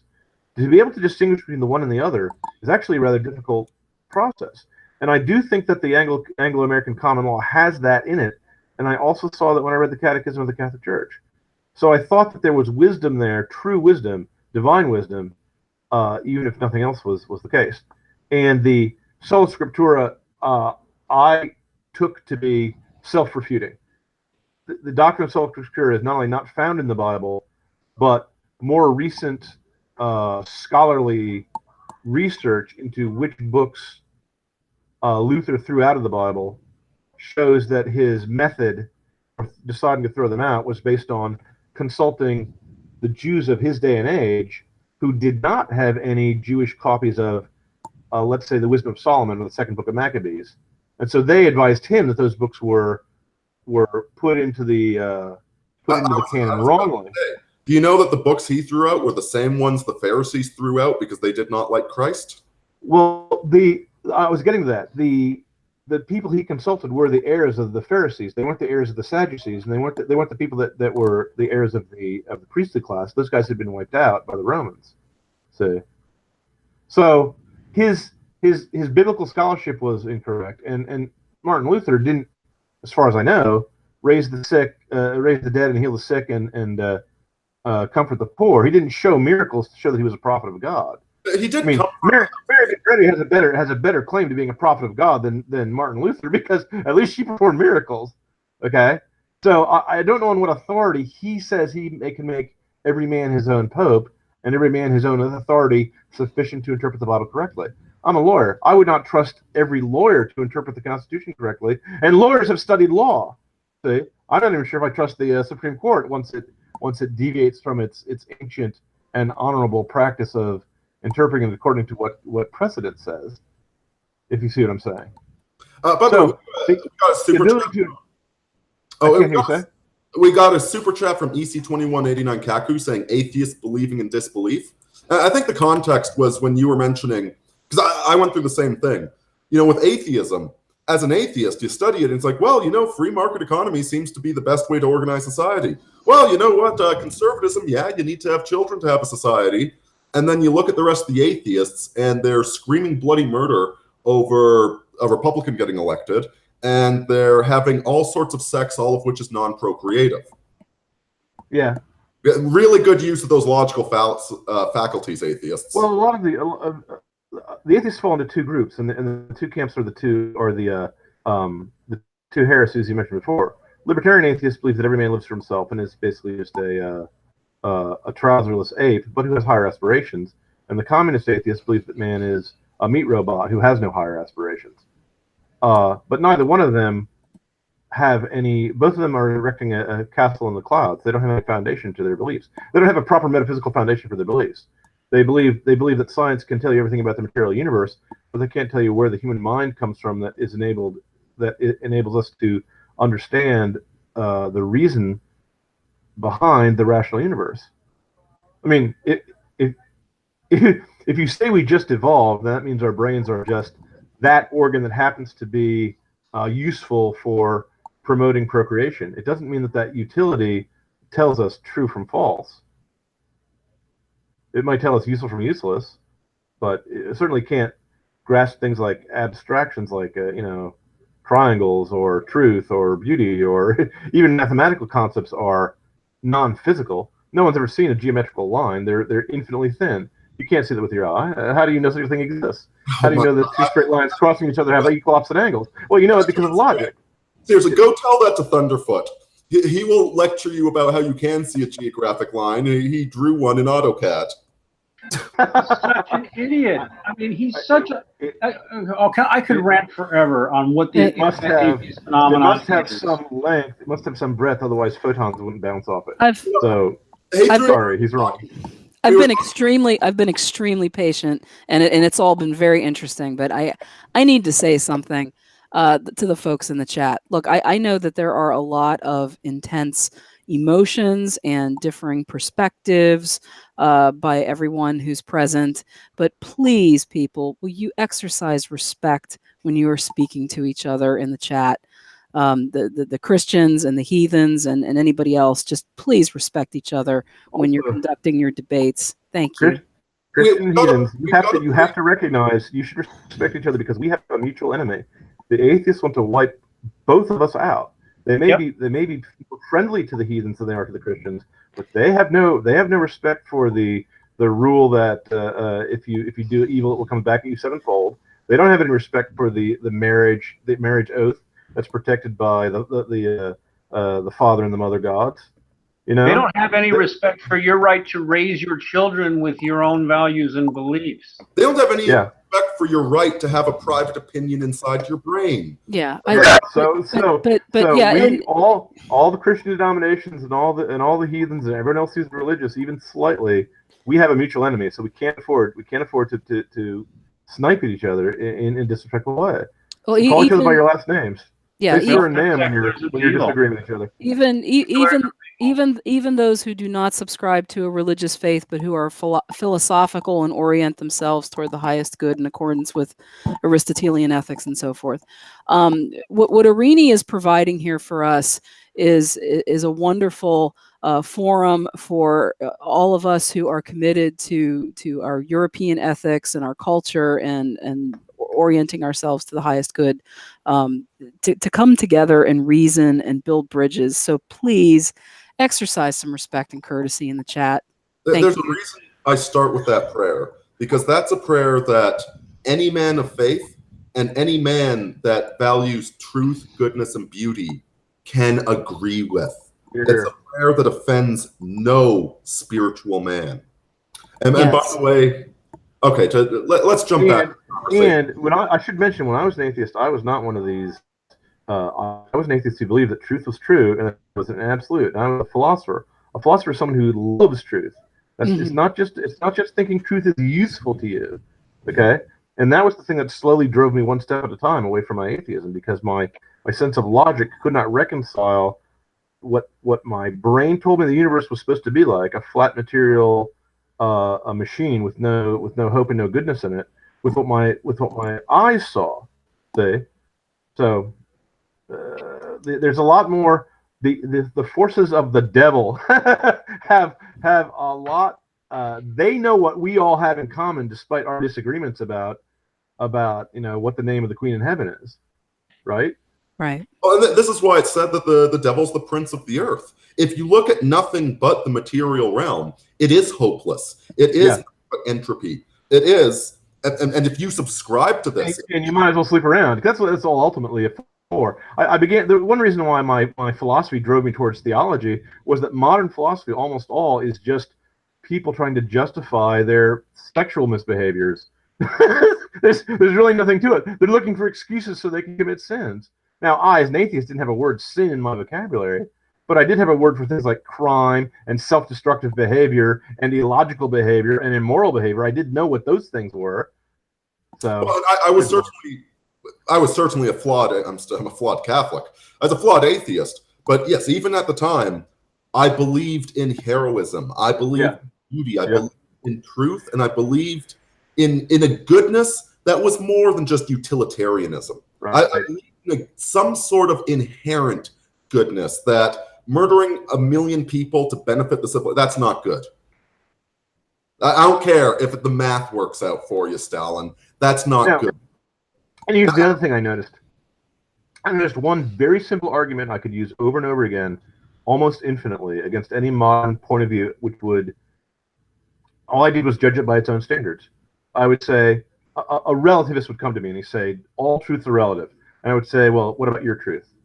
And someone else would come and say, all points of view are equally valid, and say, well, my point of view is that then all points of view are equally valid. If my point of view is equally valid, then you have to believe it. You have to give it equal weight with the point of view that all points of view are equally valid. Or they would basically, almost all modern philosophy boils down to someone trying to make the assertion that truth is not true, but it's a manifest self-contradiction. All these, picture yourself an idiot gardener sitting on a branch that he's busily trying to saw off. Almost everything. Marxism starts from the idea that people only say what they say because of their material circumstances of the economic institutions surrounding them organize their thoughts and their consciousness. Well, if that's true, then Marx himself, being a son of a middle class, would his doctrines would be merely the exclusion of a brain organism with no thought and no truth to it. So it refutes itself.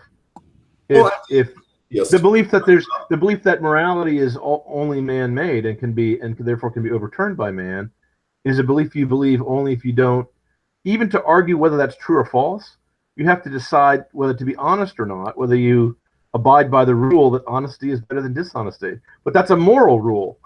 Even to make an intellectually honest inquiry as to whether intellectual honesty is necessary requires intellectual honesty. Okay? To say that there's no truth requires that you believe in truth in order to say it.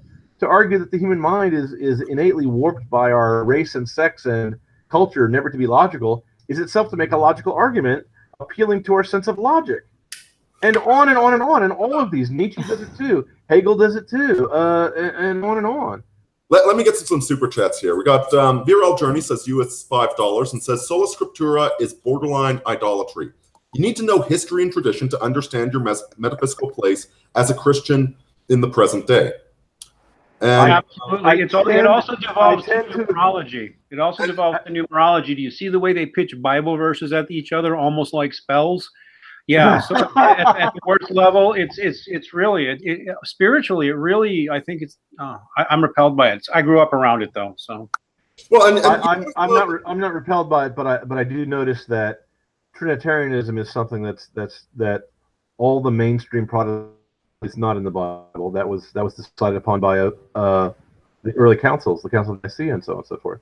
If you accept the legal authority of those early councils, then you have to accept the authority of the Roman Catholic Church because it was under that authority that they were held. My Greek Orthodox friends might disagree with this as to whose authority it was, but even they would say it was church authority that decided what the Bible meant. All the Orthodox call it. If they agree with the Council of Nicaea, why do they disagree with the Council of Trent? It's the same organization. It's the same authority. The terminology you're looking for is the undivided church. because this was all before the Assyrians left and before the Oriental Orthodox too. This all happened before the undivided church with all those branches that had all that Catholic stuff. Excellent. So yeah, the undivided church did that. And we had priests and bishops when we made that Bible for you. The Bible, in fact, is younger than Adoration of Mary and other things that they objected. Now, as an atheist, I had no instinctive distrust and dislike of Mary. I had no preference to whether to have stained glass windows or clear windows, whether to have statues or no statues, because I was an atheist. I hated all of it. Okay, so to me, as an atheist, I had no internal barriers to overcome to become a Catholic. I merely looked at the legality of it. I didn't even look at who was more useful to me or who was more appealing to me. I didn't think to take things like emotions into account when I made the decision. I just took into account what the claims were to be the original church, and whether or not the people who broke away made a legitimate claim as to having the authority to lawfully break away. And my conclusion was that they did not. All right, we have a question from Strontium19 who asks, hey, Thrun, can you address the charge of religious communism that Carolyn Emmerich has levied against Christianity? I listened to her stream just before this, and I think I know what she's talking about. But hey, Thrun, you have the floor. Okay, well, I mean, to be completely fair, I cannot address a charge that I am not familiar with. I would actually have to listen to Carolyn Emmerich's stream to be informed about what specifically she is asserting there. If you want to summarize it for me in the chat, I'll try to address it a little bit later. Yeah, I just want to be responsible about that. Sorry. Well, I'll tell you what I think she's getting at. And this was actually one of my major challenges in coming to the church, was getting past the nice guy Jesus, pacifist Jesus, churchianity, Church of Nice. Oh, Lord. Sing it. You're right. Happy clapping Jesus. He's painted as this smelly hippie that likes to hug sheep all the time. It's like, I thankfully did not have that barrier to overcome. Oh, good. The most religious exposure I had as a kid was with Mormonism, and oh God, JW is the same way. Listen, I know some really good Mormons. I'm sorry, I'm not trying to attack anybody, but all the individual Mormons I know are really stand-up guys, and they're really nice guys, but their theology is just whack. The theology is just way out there. That's exactly. I'd rather frankly hang out with a witch or an asatru, because their theology makes more sense to me. No offense to the Mormons. You know what? Well, can I give an answer to this question on the Christianity is socialist? Huh? Let me just finish. It's like that song "Close but Kind of Meatless," just like actors that play Jesus on movies of the week. It turns me off. These weird bearded men walking around in sand like that. I don't even know what that is. You know, it was actually reading the thing, and you know, hey, Thrun and I were talking about the alpha versus the Chad. Christ is an alpha. Okay, Christ sees some people selling sacrificial animals at inflated prices inside the temple, and he pulls out his whip and starts whipping the sons of bitches and says, "Get out of my father's house."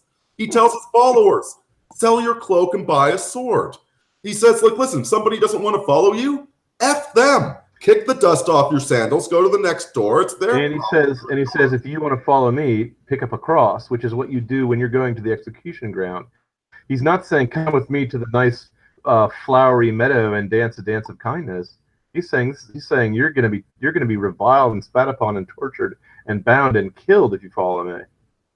He's not promising them a bed of roses. This is not a religion for pussies. Can I address the socialist angle now, though? Because I'm familiar with this line of thinking. And it does come from explicit Marxist doctrine. And it does go back to something I said almost 2 hours ago, which is that whenever you look at the social justice left, the cultural Marxists, they're always some kind of weird, bizarro version of Christianity.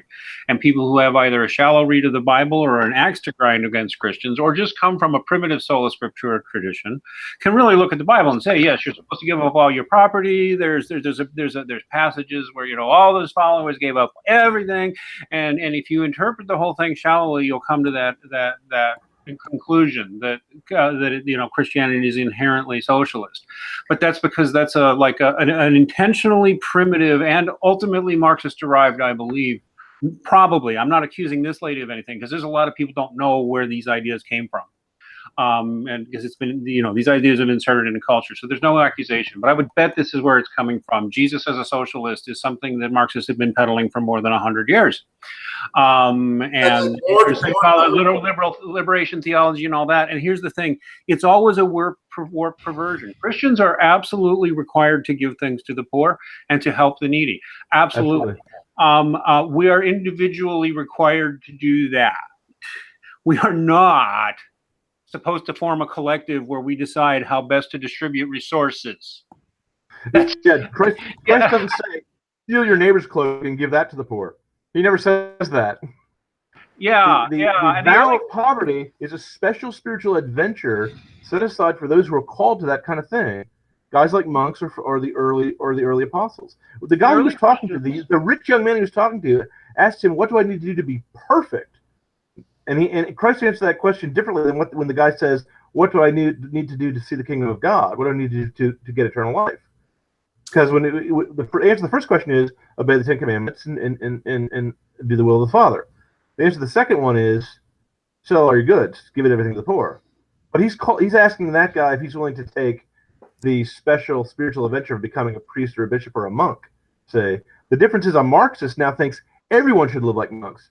In the Middle Ages, only the people who were called to live like monks lived like monks. The guys who were called to be knights were knights and killed the pagan.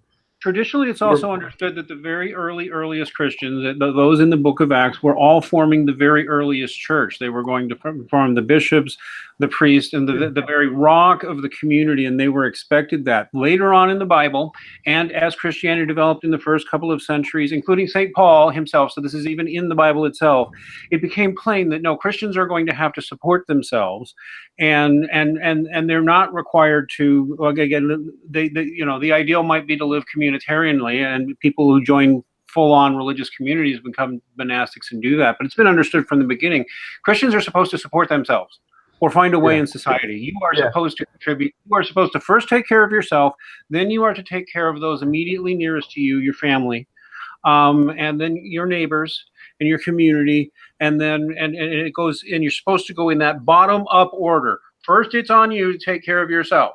Second, you're supposed to take care of everybody around you. Third, if you can't do that, you might have to go to higher and higher levels.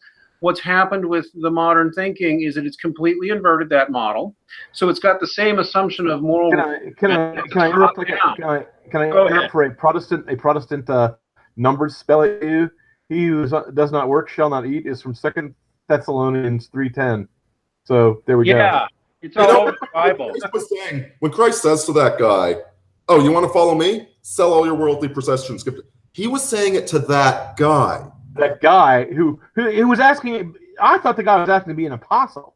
Okay. This guy was walking up in fancy robes, and he's like, "Hey, how do I get this? I want a stamp. I want to be a holy man." It's like, "Oh, you do ya? You sell everything you own. That's your price."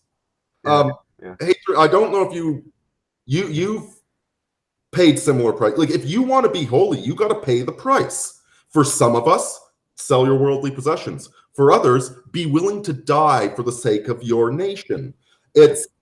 Or you could be a coward. Up to you. That's the price. He's not saying that's everybody's price. That was this guy's price. It's the same thing when he says. And he explicitly says what everyone's price is later on. You have to become baptized. You have to take his name. You have to do the will of the Father. I mean, he says what you need to do to get the rewards he promises. And being a communist is not one of them. It's Max is entirely right. It's just based on a shallow reading that's based on a dishonest argument that the enemies of Christianity concocted in order to try to erode the Western civilization. Anyway, it's 9 o'clock, so I have to sign off because I have other things I need to do this evening. All right. I'm say my farewells. Having you. Very good to talk with you. I'm flagging out and tired too. I would love to hear Heathren's personal journey and her spiritual tradition sometime, but I would too. I don't know if we have time tonight.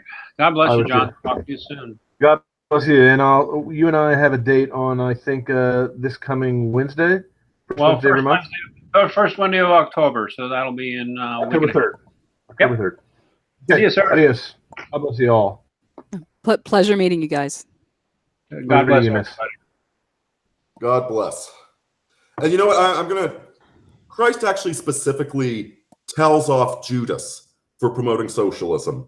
When the lady is washing his feet with scented oil, Judas sneaks up and says, "Couldn't we sell that oil and give the money to the poor?" And Christ looks at him and says, "Hey, listen, buddy, the poor will always be with you. I'm only here for a while." So no, not socialism. This is her oil. She's choosing to do this. You don't get to tell her what to do with her property.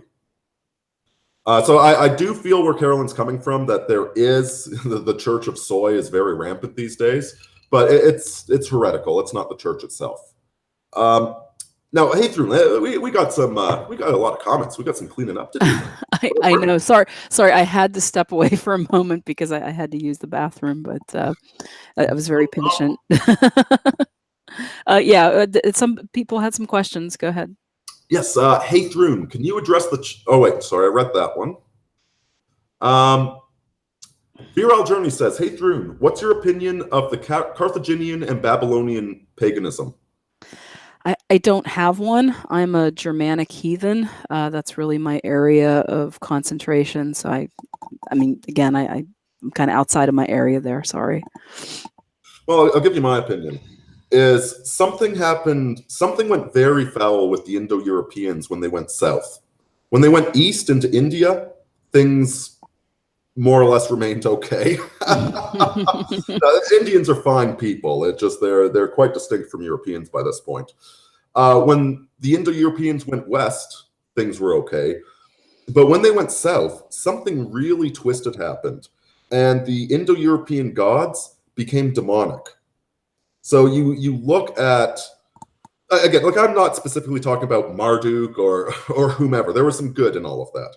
But when you look at Baal, when you look at Moloch, these are all versions of the Indo-European gods that have gone completely foul and demand the sacrifice of infants. So you look at the Hittites, you look at Carthage, you even look to what the Jews kept going back to. The Jews kept going back to the golden calf and sacrificing babies to it. Okay, the golden calf wasn't something they made up while Moses was up the mountain. It was the bull-headed god that demands the blood of infants. They keep going back to this. So something very, very foul happened in the Middle East. And if part of the reason that the Old Testament is so strict is it's really trying to break the Jews away from the evil pagan cults of the Middle East. So that's another thing to keep in mind when the Old Testament is talking about pagan cults. It's talking about Moloch. It's Moloch and Baal. It's not talking about Tyr, Odin. It's not talking about Cernunnos. It's not talking about Jupiter. Right. Well, those Germanic deities have their origin in the Indus Valley and the Vedic tradition. Well, and so do the Babylonian gods. So does the Jewish God.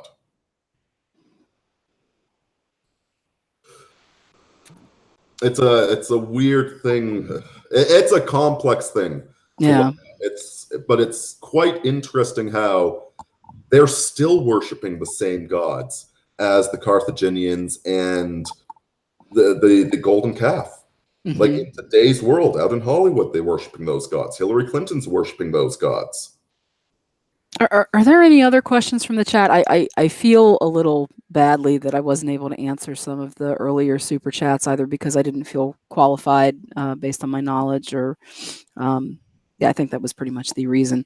And I know that Max and John had a pretty intense exchange there about. They had quite a bit to say. They had a lot to say. So yeah, I mean, I've seen the chat. Like, people seem to be interested in what I have to share. So if you have any questions, I'll be happy to answer them now if I can. Let's see. Coward the Dog says, why are Anglo-Saxon accents so sexy, hey Thrun? I've always been fond of Anglo-Saxon. It's the language that I choose to use in our rituals here. Now, I'm of Germanic and Italian origin, so I wanted to incorporate something of one of those two ethnicities, since that's part of my blood. And Anglo-Saxon obviously is a Germanic language, but it's very beautiful. I know that Tolkien incorporated a lot of it in his work in The Lord of the Rings. It was one of many of the Northern European languages that inspired his work. Viral Journey asks if Freya is your patron goddess. Yes, she is.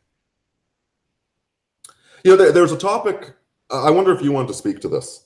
Hmm. We were discussing misinterpretations of the Bible. There's that bit where the guy approaches Christ and says, "What do I need to do if I'm going to follow you?" And Christ looks him up and down and says, "You need to sell all your possessions and give the money to the poor." And people mistake this for saying everybody needs a vow of poverty, or that you need to give everything to the poor and bankrupt yourself. No, no, no, no. That was a contextual statement. He looked at this guy and, you know, looked at the way he was dressed and the way he was carrying himself and said, like, this guy obviously doesn't want to suffer. He's a rich man that just wants an extra little bell around his neck to say he's also a holy man. So he said, all right, you want to follow me? This is your price. Right. This is not everybody's price. This is your price, because the gods are going to demand a price from you. Right. Well, that kind of dovetails onto something that Freya shared with me some years ago about value.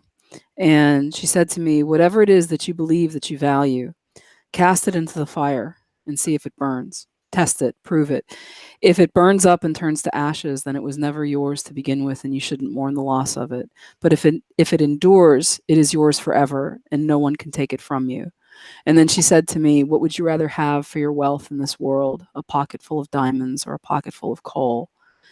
And that has stuck with me all these years about value and what we value and how we have to test that through sacrifice. Sometimes it can be very hard to take something that we're very attached to, including a belief, and submit that to a test of fire and find out what it actually is. Does it stand up to the test? Thoughts about the normies can't meme in Europe? I haven't heard that one, Kaku. I'm not sure I understand. What is he saying? Thoughts about the normies. And they can't meme in Europe. I don't understand what he's trying to communicate there. I'm sorry. Yeah, I don't know that meta meme. Okay, Viral Journey asks, is the story of Freya and Balder interpreted? I've always seen her as a suffocating mother. A suffocating mother. I don't really see Freya as a mother figure. Her primary function is she is the queen of the Valkyries. She is the goddess of love and war. Her primary function is one I see of creative and destructive fire. She's a fire goddess. She's also, of course, the goddess of witches, of wise women. She instructs Odin in the art of Seidr. I don't see her as a mother figure at all. She is a free woman. She is unbound. So she would be a suffocating mother, which is why she's not a mother. Yeah, she is attributed as to having two daughters by Other, which is the cosmic consciousness, but her daughters seem to be more elements than personalities. One I think is interpreted as shining, and the other one is interpreted as brightness, almost as if they're aspects of light or aspects of sun energy. So while Freya is a creative and destructive goddess, she's not a goddess that is associated with domesticity and what might be attributed to sort of the base aspects of the creative feminine. She is a magical goddess. She is associated with the more fiery spiritual aspects of creation, in my interpretation and in my experience of her. And she crushes weak men, which is why you guys really shouldn't mess with Haythrun. Well, she's a testing force. I mean, fire is a testing force of men. And in fact, one might liken her to the forge. You know, I mean, the vagina is a forge when you think about it. A man finds out what he is when he is submitted to the heat and pressure of the forge. Oh, wow. Love it when you put it like that. EC2189 Kaku clarifies. Article 13 in the new EU charter, I don't know what it is. Basically, they're trying to pass this new damn fool law, which says that you aren't allowed to, You need to provide citations and sources for absolutely everything you use. You aren't allowed to quote newspaper articles without paying them. It completely goes against, fair use. It's honestly, guys, from what I've seen of it, it is such a clusterfuck of a law that nothing's going to come from it. All Oh, right? is it just another attempt to try to restrict or block free speech, essentially? Yeah, exactly. And guys, let's be frank. At this point, illegal is whatever the cops show up at your door for. There's Yeah. a reason that Giuliani is spelled with a U and not an EW. Okay? Everything's illegal these days. Question is, what can we get away with? Now, in the good news, the Trump administration has just begun the crackdown on the alphabet companies out there. So we are going to see some antitrust legislation applied, hopefully. Yeah, that's a very encouraging sign. And yeah, Hell's Harbinger, that's actually Bullfurker. He had to change his account. Yeah, and by the way, Paul Walker, thank you for being the voice of reason. Yeah, and he is correct. Baldur's mother is Frigg, not Freya. Frigg is a different aspect of the divine feminine. Much like Mary, Frigg doesn't really say very much. That's one of the tests for a Marian apparition. One of the qualifiers for if it's a real apparition, did she speak a lot? Because Mary never says very much. She says exactly what needs to be said and nothing else. Mm-hmm. If the Marian apparition gives a giant long lecture, it's like, no, that wasn't Mary. Yeah. I mean, a way you can look at this, and this is exclusively within the Norse Germanic pantheon, is that Frigg and Freya are two aspects of the divine feminine. They both share an intimate relationship with Odin. Frigg could be seen as the passive aspect of the feminine. She rules over domesticity, wifery, motherhood. She's the one who sees all fate, but keeps silent, does not speak it. Her sacred animals that draw her chariot are dogs, which are associated, of course, with fidelity. And Freya, she's the opposite of that. She is the force that acts out in the world. In Sessrumnir, which is her hall, she keeps half of the battle slain. So she's a very alpha dominant feminine figure. She is self-ruled and sexually free. She's not bound to a god. She has an intimate relationship with Odin, but she is not bound in the way that Frigga is bound in marriage. So these are two aspects of the feminine, and they have very different functions. That which submits to the male and that which tests the male. Yes. Let's see. We had Bob Newman asks, can you explain the Eucharist? Why does a priest need to be there? Oh, that would be a question for you as a Catholic, I should think. Yes. You can have spiritual communion with Christ. You can listen. You don't need a priest for most things, quite frankly. But it's the difference between putting a bastard in a woman and putting a child in your lawfully wedded wife.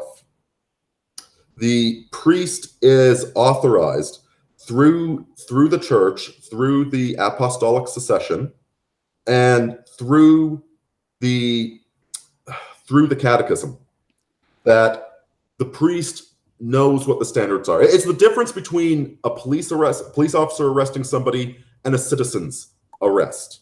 Okay, the police officer, supposedly, is trained in all the laws, in the procedures, in the correct use of force, who to arrest and who not to arrest, etc., etc.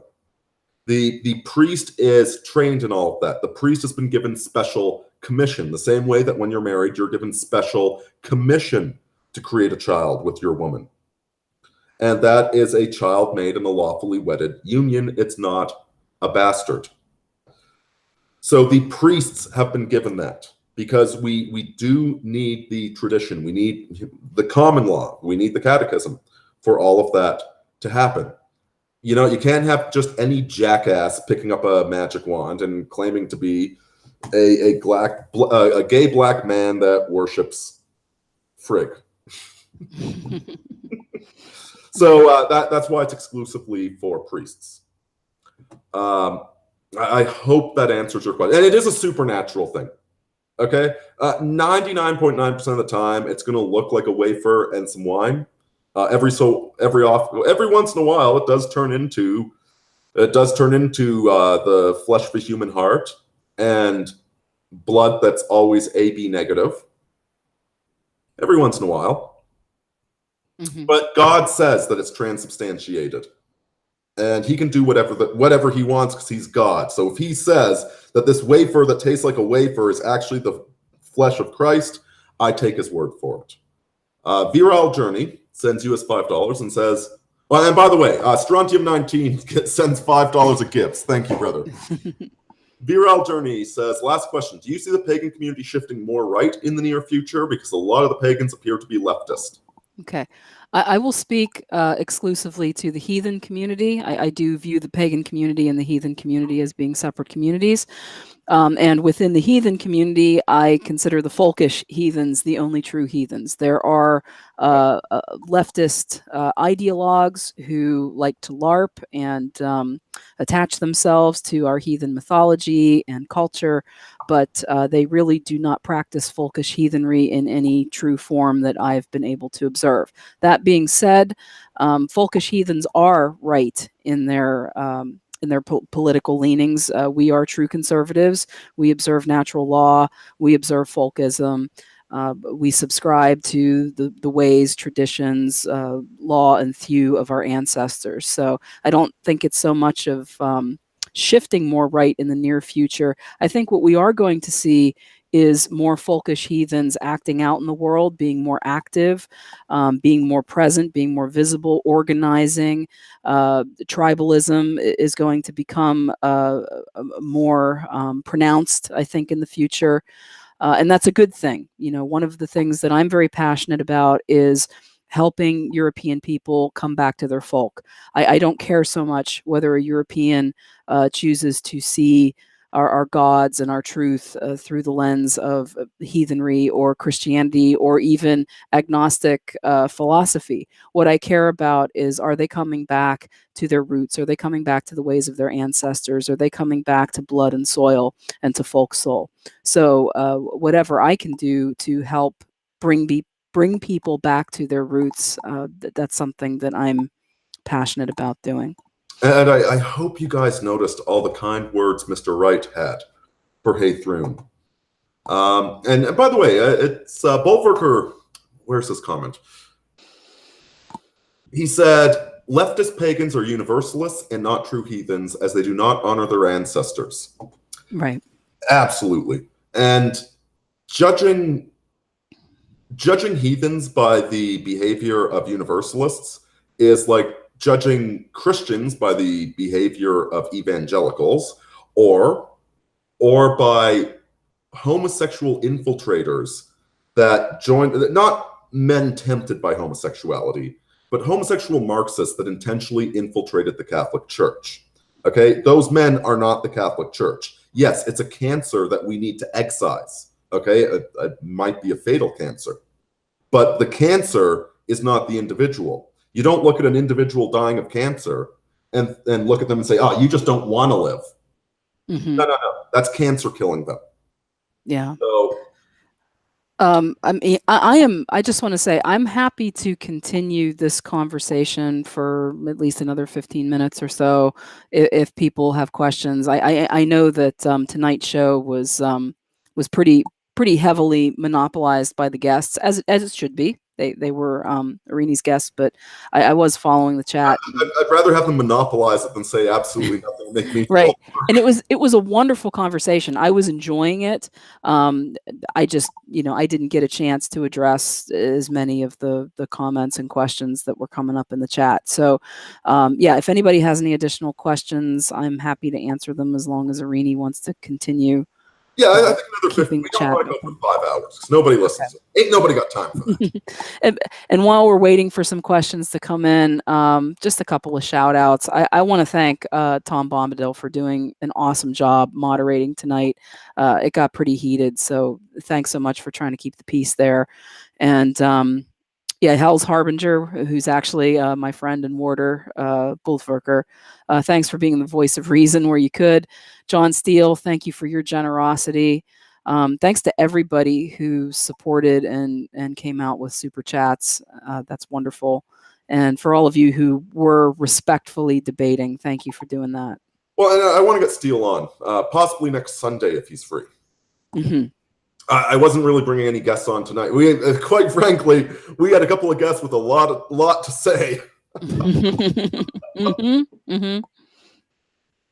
Yeah, I mean, it really is a wonderful service that Aurini's providing here. I've been following, conservative media and folkism and alt-right and all these things that are sort of connected to one another at one point or another over the last few years. And Aurini's providing something really special here in that he's trying to create a space where we can find commonality regardless of our particular religious persuasion. Here's the thing, guys. There's Catholics out there that I can't even begin to let them know who I am, or they will go out of their way to destroy me. The virus is in their heads. And the same is true for me in the heathen community. I've attracted enemies both from the left and the right. And I've always been, pretty outspoken about my truth. Bullforker's known me for a few years now, and he has witnessed some of the fire that I've drawn on social media for speaking my truth. So, yeah, I mean, what Aurini and I are both doing here, I think, is really important, and it's rare. There aren't a lot of folks in conservatism in general who are trying to build these bridges and bring people to truth. And when I say truth, I'm talking about natural law. I'm not talking about the particular lens through which we might see natural law, whether we want to call that heathen or pagan or Christian or Catholic or agnostic or Aristotelian. It doesn't matter what we're seeing it through, so long as we are seeing the truth for what it is in nature. You'll love this question. Dr. D wants to know how you feel about male feminists. I don't think there is such a thing as male feminists. I think there are feminists, and then there are the males who orbit them and seek their approval because they quite frankly, they're looking for sexual access to a female. They can't get sexual access to a female of their preference, so they're kind of dumpster diving. That's how I see it. Okay, Purveyor of Mercy says go along to get along. No, that's not what we're saying. No. We're saying break bread with those that worship and love God, even if they use a different name for him. If they love God, break bread with them. If they wear your outfit and perform your rituals, but hate God, shun them. That's what I'm saying. What's that quote from Corinthians? I instead of using the word God, can we use the word the good? Because that binds Christian, heathen, and the philosophical seeker or agnostic under one banner. I mean, he who orients himself towards the good, who loves the good. And by the way, that actually is a tenet of Catholicism, that those that love the good, though they hear not the word, will be saved. Mm-hmm. But yeah, I don't know how to explain it any more simply than that. All right, EC2189 Kaku asks about the alt influence report by the Data Society. I have not read it because you know what? I'm not gonna give that toxic little woman.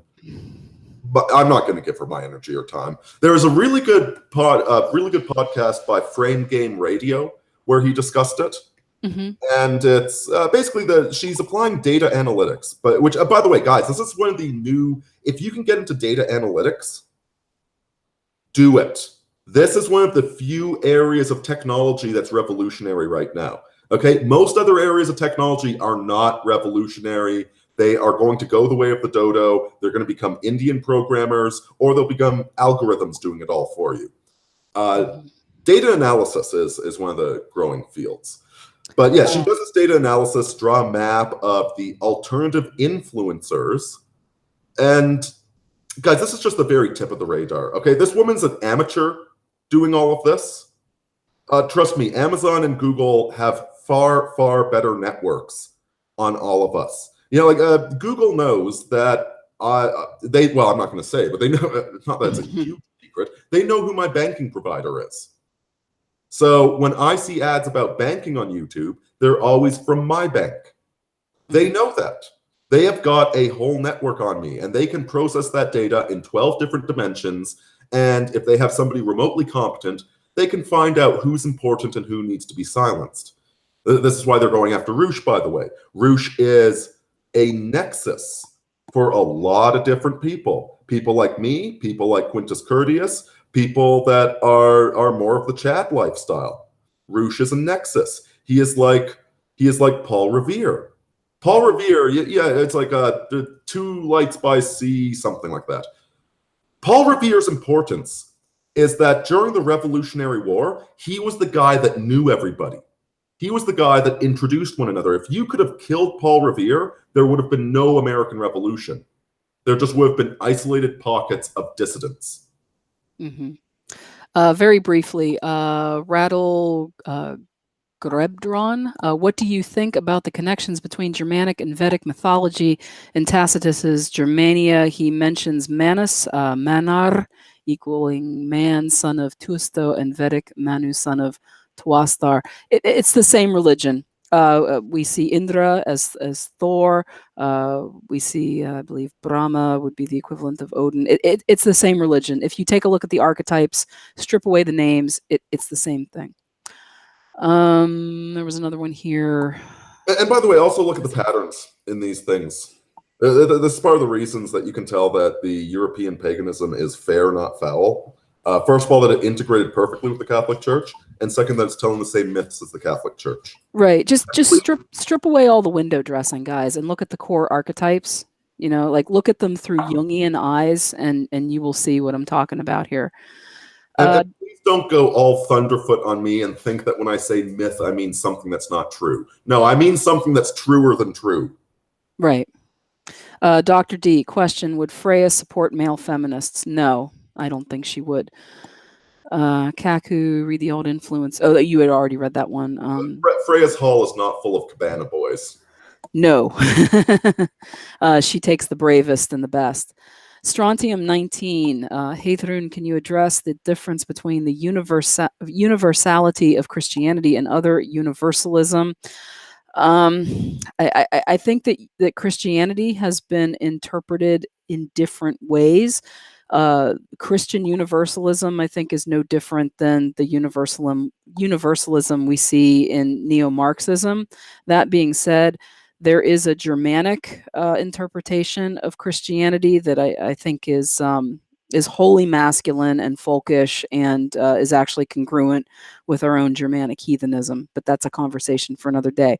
Look into Christ with the spelling of K, and cross-reference that with Germanic paganism, and you'll find some interesting information there. And I would point out that Christianity is universalist in that there is one truth, there is one good, there is one beauty, okay? There is one justice. These are universal things. It is not my tribe above all else, okay? However, it does not mean that all tribes are identical and should be watered down and interbred and turned into the new Babylon. Mm-hmm. One God, many peoples. Viral Journey, do either of you think that Protestants will ever ally with the Catholics and other heathens against Dildoverse? You want to take that one, Aurini?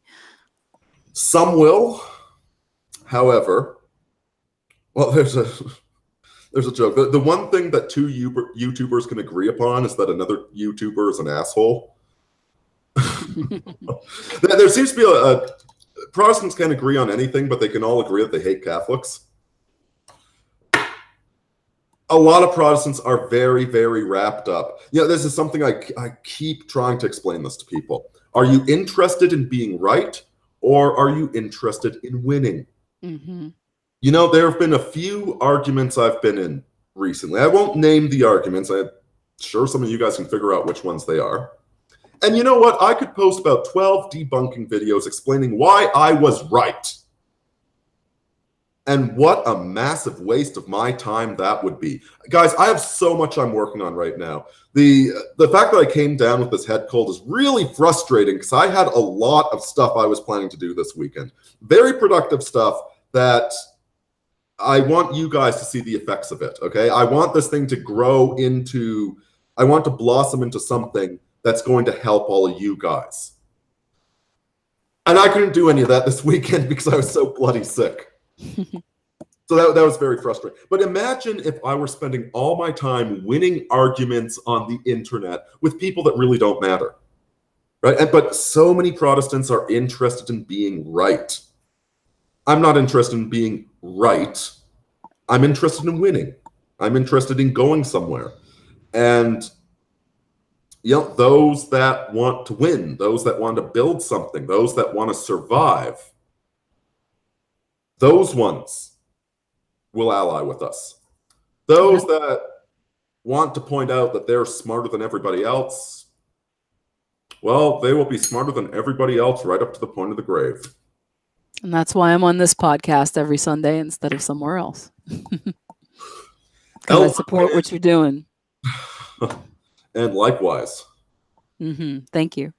Eldrick Fan sends you his $5 and calls upon John C. Wright to finish his latest novel. I've actually never read any of his books. I'm going to have to. Hopefully he's listening.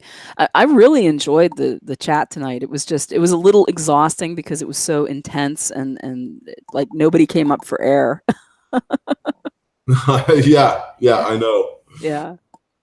EC2189 Kaku, has Space Dog built the ship to Mars before Elon Musk?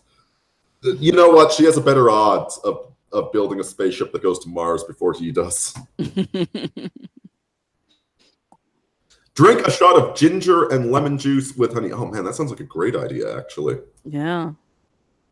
Yeah, since we're coming up on 9:30, I mean, maybe we could take some of the guys who gave us some generous super chats and bring them into the post chat and have a little post chat. Yeah, I think that's a great idea. Okay. Guys, if you feel like doing a bit of post chat, fire me a message. I think I've run out of energy to be consistently entertaining at this point. So we are going to shut her down with St. Augustine's prayer. Lord, thy protection, and in protection, strength, and in strength, reason, and in reason, knowledge, and in knowledge, truth, and in truth, justice, and in justice, love, and in love, the love of God, and the love of every living animation. God bless all of you. Deus Volt, this is Aurini, out.